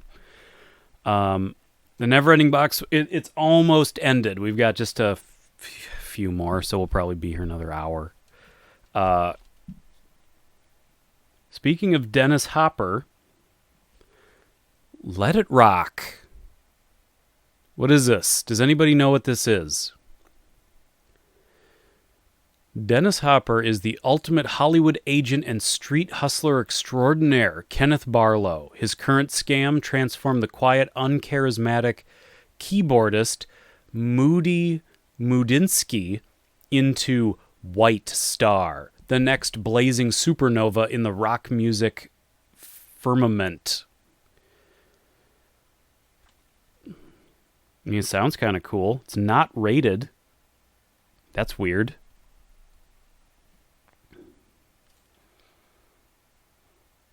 I mean, I feel like that one is worth a watch. Ooh.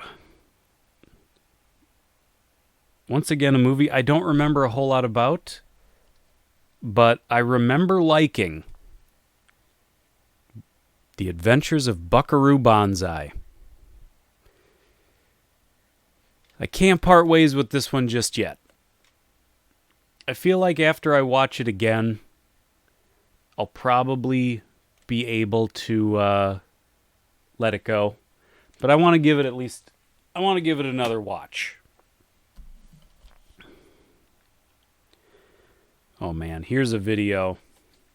Buckaroo Banzai rocks. See, that's the thing is I remember the parts with John Lithgow, and I don't remember anything else. But I just remember it being weird and interesting. And I don't know if it was before or after RoboCop. It was supposed to be a TV series? I guess I could see that.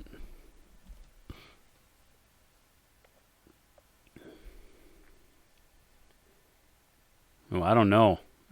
I haven't heard Kevin Smith say anything about it, but obviously all he does now is talk about Jay and Silent Bob reboot, which is fair, but I don't think he's working on it. Here's one that, I mean, there's just no argument for getting rid of. Like, this one has to stay. Surf Ninjas Must Die. Comedy. Of course it is. From Team Trauma. A classic old Trauma movie. Where is this from?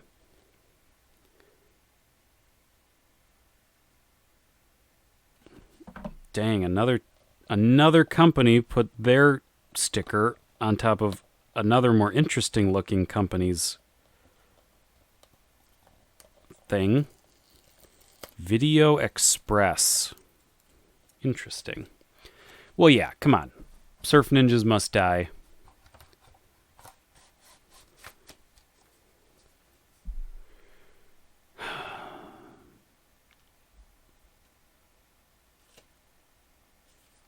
I've never actually sat down to watch it. I'm not going to lie. Most, like I'll always grab Trauma movies when I see them. And there are some that I really genuinely think are great, fun movies. But Trauma released a lot of borderline unwatchable garbage for a while, especially back in the day. They were another one of those companies, man. They would get anything they could get their hands on for cheap, they would release. So, but I'm guessing Surf Ninjas Must Die was probably made by the Trauma team. And those movies are usually better. The cover art is far superior to the actual movie. Fair enough. You had the Buckaroo Banzai comic book adaptation. That's cool. Was it KDP Video Express? No, it just said Video Express. Yeah, I think I'm going to have to probably let this go. I don't need Highlander 2 in my collection. I don't think so. I think I'm good.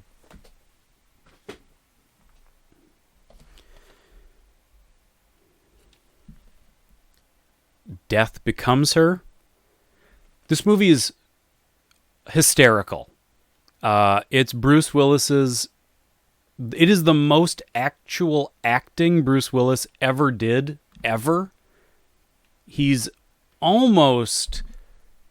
It's almost transformative to where I can forget it's Bruce Willis. That's how much he is acting in this movie, and he never does that for anything. And yeah. Meryl Streep and Goldie Hawn, Isabella Rossellini. Super funny movie. Genuinely very funny. That can be only one. it's not just the mustache. The mustache is part of it. The makeup effects are part of it. But it was obvious. Who directed that movie? Because that's the thing about Bruce Willis, is like, he's really only as good as, it doesn't say. He's really only as good as the director that he's working with. And I think part of it is, I think sometimes he's just more motivated when he likes people. Oh, is Robert Zemeckis? Yeah, hell yeah. I think part of it is certain directors can just get him more motivated to want to do a good job. And I think some directors are just better at working with actors and like getting a performance out of an actor. This is pretty awesome. Zombie 2. I would love... This is actually a pretty cool cover.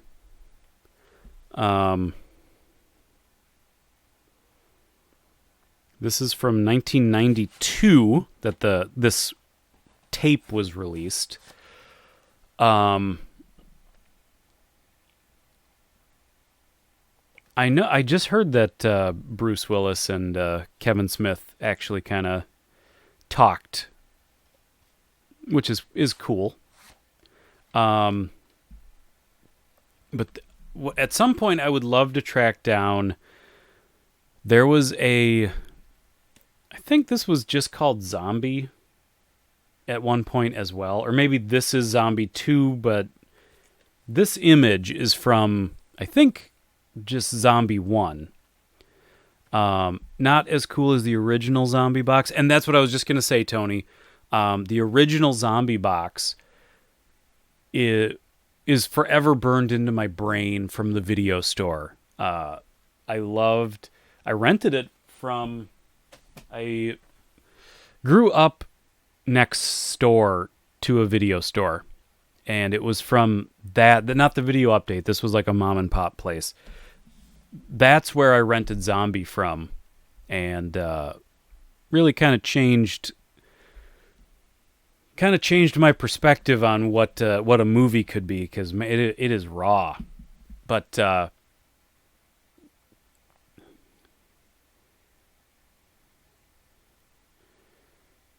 and yeah, it's nice that, well, I think with Kevin Smith, I think sometimes he just, I don't even know if it's like that he has falling outs or things like that, but it's almost just like he hits a point where maybe he says something he shouldn't, maybe he rubs someone the wrong way, but then he talks about everything on his podcast. So if there's something out there, he might say something that somebody wishes he hadn't said. But then really it always kind of comes down to the fact that it just sort of seems like Kevin worries about what other people think, and he's worried people are mad at him, and he kind of just goes like, okay, well, I'll leave him alone. And then so maybe there's not even that much of like a feud going on, as just two people who aren't like actively reaching out to each other. That's kind of what it felt like with Ben Affleck and Kevin Smith. It never felt like anybody was mad. It just felt like two people that just for one reason or another weren't reaching out to each other. But I know Kevin Smith and Bruce Willis did not get along on Cop Out. Yeah, Zombie is the underwater zombie versus shark. Correct. And I think that the first Zombie had that really great, like, splintered wood into the eyeball shot. That, if I remember right, that's the one that really got under my skin at the time.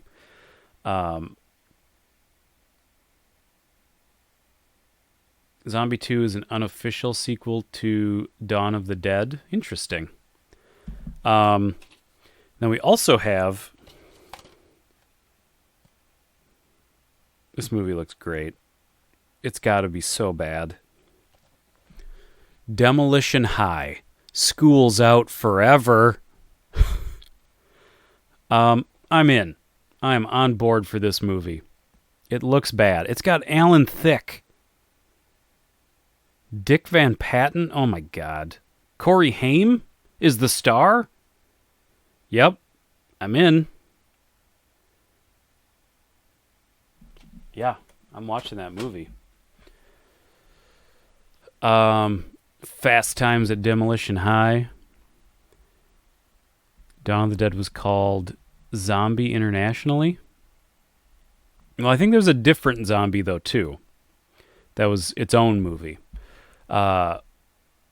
Please let that be public domain. Oh, God, I wish.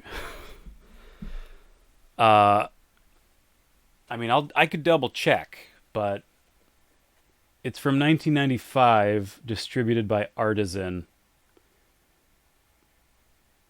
I wish we could set up like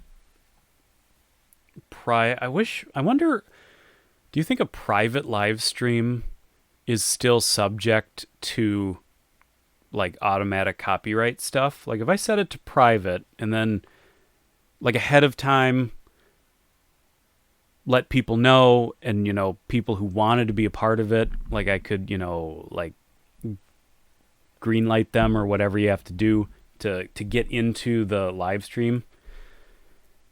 Do you think you could do that? There's no way, right? Like it would still copyright notice stuff. It would have to. Might have to experiment with that though. What's my holy grail VHS? I have it.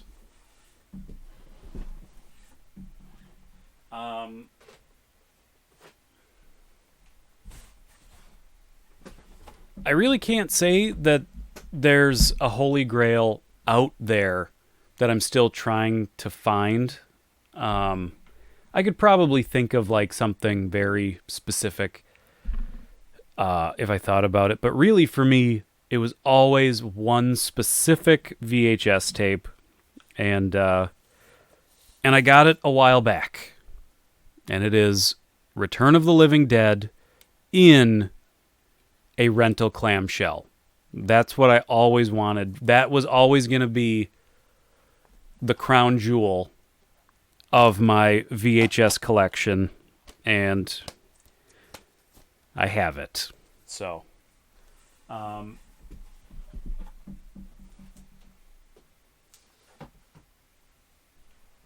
I would have to think. About what else? Because again, there's other ones that were at the top of the list. Night of the Comet was at the top of the list, and I did get my hands on that. Ticks, not an amazing movie, but it was at the top of my list for sentimental reasons. I did get my hand on that. Actually, speaking of Waxwork 2, I don't have a copy of the first Waxwork. And that's one that I would like to have because I love that movie. But yeah, other than that, I don't know. I would have to really think about it. I haven't thought about kind of those, because I'm so much about just going out and seeing what's out there, that I'm generally not necessarily like hunting for specific things, because what are the odds? I mean, you're better off just kind of going out there and seeing what you find. Oh my God. Chuck Norris, the Hitman. Can you see in the light? Can you see that mullet back there? That is an incredible mullet. And whatever that gun is that he's holding, that is like the prettiest sawed-off shotgun I've ever seen. This ain't going nowhere. This one's got to get watched. Checking in, awesome stuff. Thank you. Mullets equals monies. Amen to that. And that is a impressive mullet. That is friggin' party in the back, dude. And it's very clearly not his natural hair. it very clearly becomes a completely different texture. Hitman is a Canon Films classic. The Gate. Oh my God, you're right. I don't have The Gate. That is a good one. Not sure if you mentioned this, but have you been thrifting lately? Not a whole lot. Just because it's been busy and just my schedule, it's been hard to kind of swing through. But yeah, I've been doing less thrifting, but I've still been getting out there here and there. At least maybe once a week I'll get out and kind of see what there is to see. Haven't managed to get a whole lot. And also I'm in, right now I'm in that like the purging mental state, so it would have to be great things for me to pick them up right now. Van Damme had the Bester mullet. I agree. Well, his was legit his mullet too, I think. Do you have the Burning by chance? I don't think so. I need a mullet? No. Demolition High is on Amazon Prime. Nice. Yeah, amen. Like, I got a mustache. Like, what? I can't do the mullet, too. The Burning is a ripoff of Friday the 13th. I'll have to look into that. This movie, spoiler, I think I bought this because one time RLM, mustaches are just lip mullets. Have you seen the Chuck Norris movies by Canon? Some of them, yeah. I have quite a few, actually. I'd have to go digging them up. I think at least a few of them are back along the ground here. I forget where they are, but I do have a handful of them. I even have a big box of one of them. Maybe that's more readily available.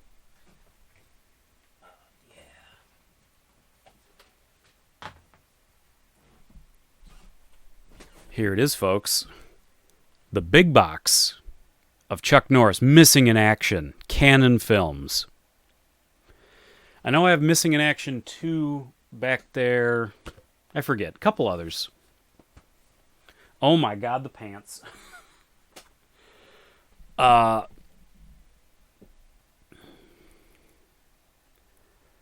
Okay. So yeah, spoiler. I'm gonna read you. No. I seem to remember the description in this movie was funny.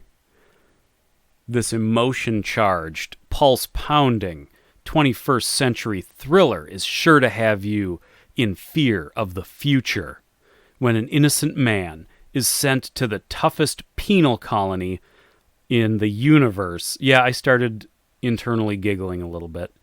They never dreamed he would escape and become a spoiler, a dangerous fugitive from justice.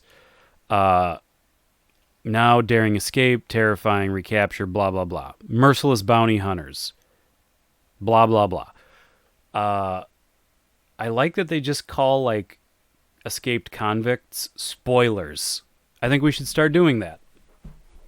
For real. The future is now, folks. Yeah,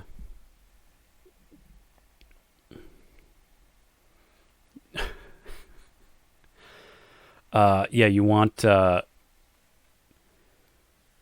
mustaches or just lip mullets? Do you really want that trademarked? I mean, I guess. You could put that on t-shirts and you could make money. So yeah. Yeah, that old big box is awesome. From the creators of Reanimator, we have Progeny. Not to be confused with Prodigy. Progeny. It's a cool holographic sort of, I mean, I guess it's just glossy cover. It's got Brad Dourif in it. I'm listening. I mean, we can't let that one go, right?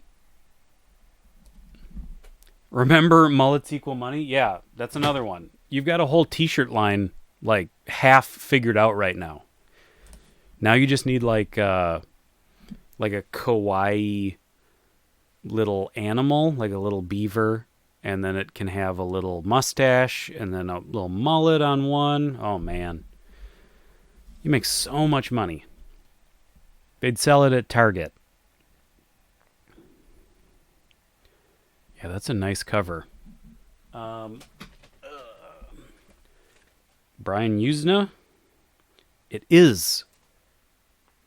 I probably said the name wrong, but that's fine. This is from Very Strange Video. And the cover it's got Klaus Kinski in it, so you know it's probably borderline unwatchable. The Bloody Dead. Now, the cover has me intrigued, but the cover's all illustrated, so you're like, well, this could be misleading. But the back of the box has a guy, like a lab guy with his arm ripped off. It's got, like, dead bodies. It's got this lady down here screaming up a storm. I'm interested, is what I'm saying.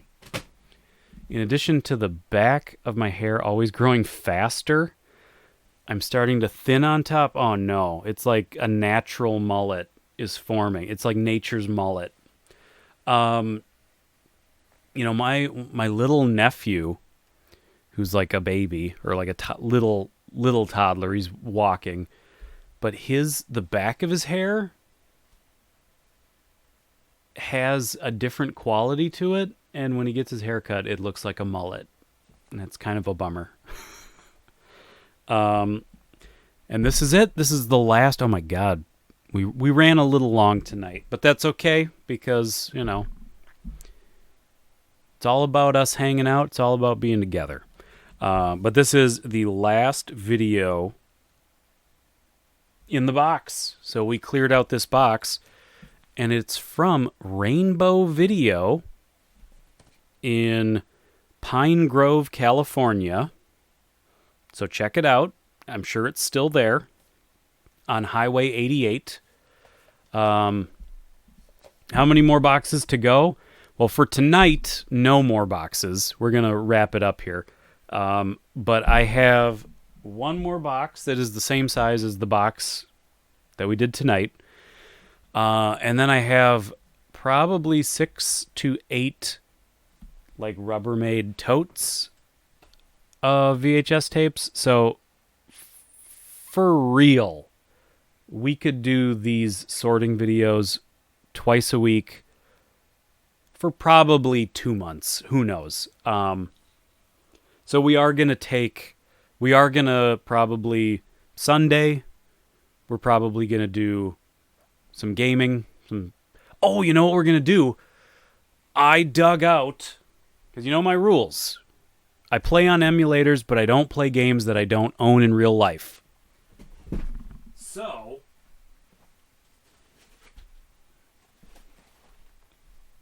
to prove to you and to myself that, well, first of all, I should point out the last VHS tape in the box, Free Jack, starring Emilio Estevez, Mick Jagger, and Anthony Hopkins. If that cover doesn't scream to you 80s, then I don't know how to help you.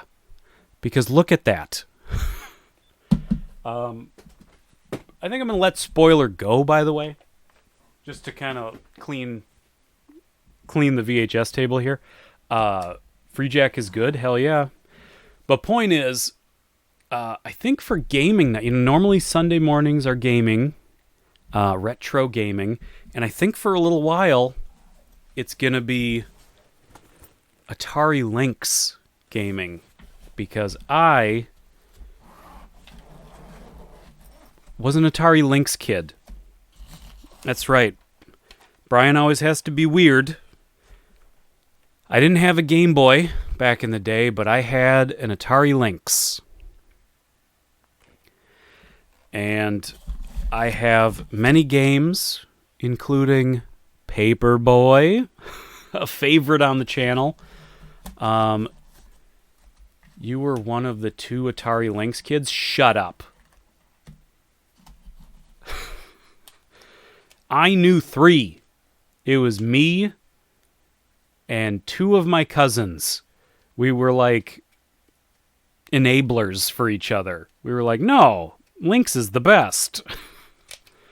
You were a Game Gear gal. Game Gear was an awesome system. I've been getting into it over the recent years. I actually just picked up Castle of Illusion on Game Gear. So yeah, I've been building the Game Gear collection up too. Family doesn't count. Damn it. Well, then if family doesn't count, I'm literally the only person that I ever knew to ever own an Atari Lynx. But I have a lot of games. And a lot of them are super good games. I would argue Desert Strike, anyone? We just played Jungle Strike. California Games. Oh, there's good stuff. APB. Oh my god, this game was so good. And I just want to point out, there are some... Ninja Gaiden. There's a bunch of stuff. We don't need to go through all of them. But I think Gaming Night is gonna... I mean, we'll shake it up. Like, we'll still do Sega Genesis, Super Nintendo, the fun stuff.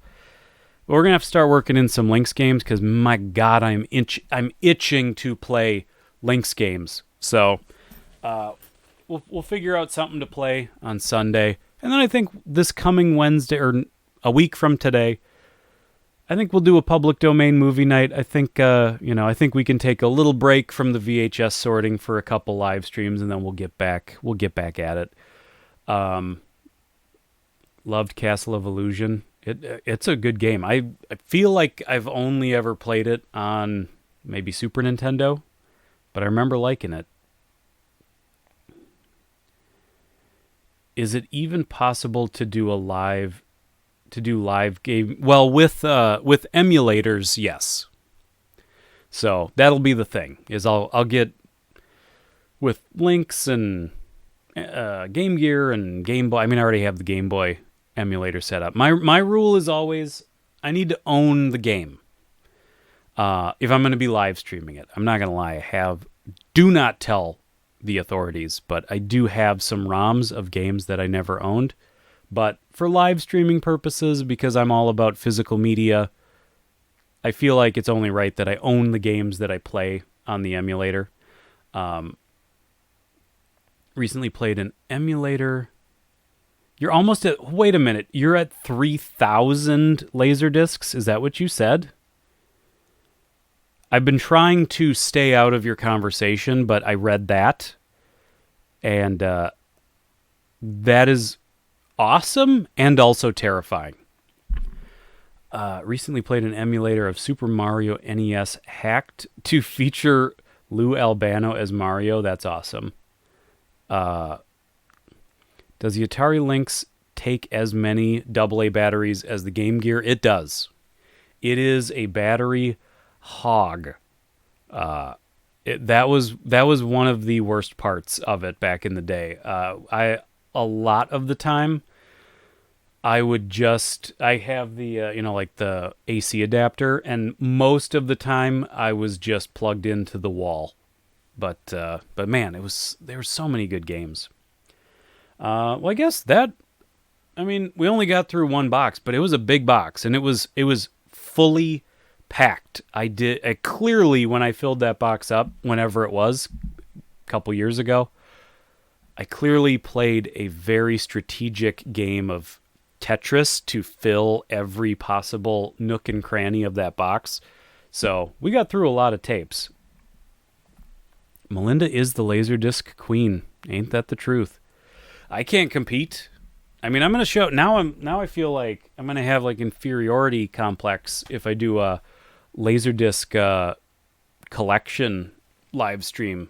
Melinda's going to be like, got that, 3 different versions, got that letterbox and full screen and the signature collection edition. Oh my God. You should do, Melinda, 100%. You should do some videos just for, honestly, just for archiving the fact that here is all this stuff. Like, I recommend it. You know, I don't know. I don't get that many views. Like, I'm not a guy to give advice or anything about YouTube, but I think with the kind of stuff that we're all into, I think a lot of this, it's important just to say, like, hey, this was a thing that existed and maybe you'll never run across it in your life, but it was here and it existed. It walked the earth, at one time. I mean, I guess Laserdiscs didn't walk on their own, but they were under someone's arm when they walked out of a store. I don't know what I'm saying. I'm out of steam. But yeah, do only run up on one Laserdisc. Yeah, I would say it was the Truman Show. I have seen Laserdiscs of the Truman Show before. Good night, everybody. Thanks, Dagger. Do not say that. I think you have a great collection. You get that P.O. But I know. I really do have to get the P.O. box set up one of these days. What about the box right there? Well, we're going to save it for another day. This box just took 2 hours to do. That box will be another 2 hours. I got to work in the morning. So yeah, thank you everybody. That was a lot of fun. I saved a lot of tapes, but I'm letting some go too. We got, you're helping me thin the collection out a little bit. In any case, yeah, I'm all of a sudden you realize when you don't notice you're out of steam until you notice, and then it's all you notice. So yeah, I'm going to go to bed. Thank you everybody so much for hanging out. We will definitely be hanging out Sunday morning and then Wednesday night again. And obviously, I usually post I schedule the live streams ahead of time so you can set a reminder and all that fun stuff. Glad you finally caught it. I'm glad you were here too. It was fun. Good night, everybody. Good night. Good night. Sleep tight and all that jazz. And we'll see all you alley cats on the flip side.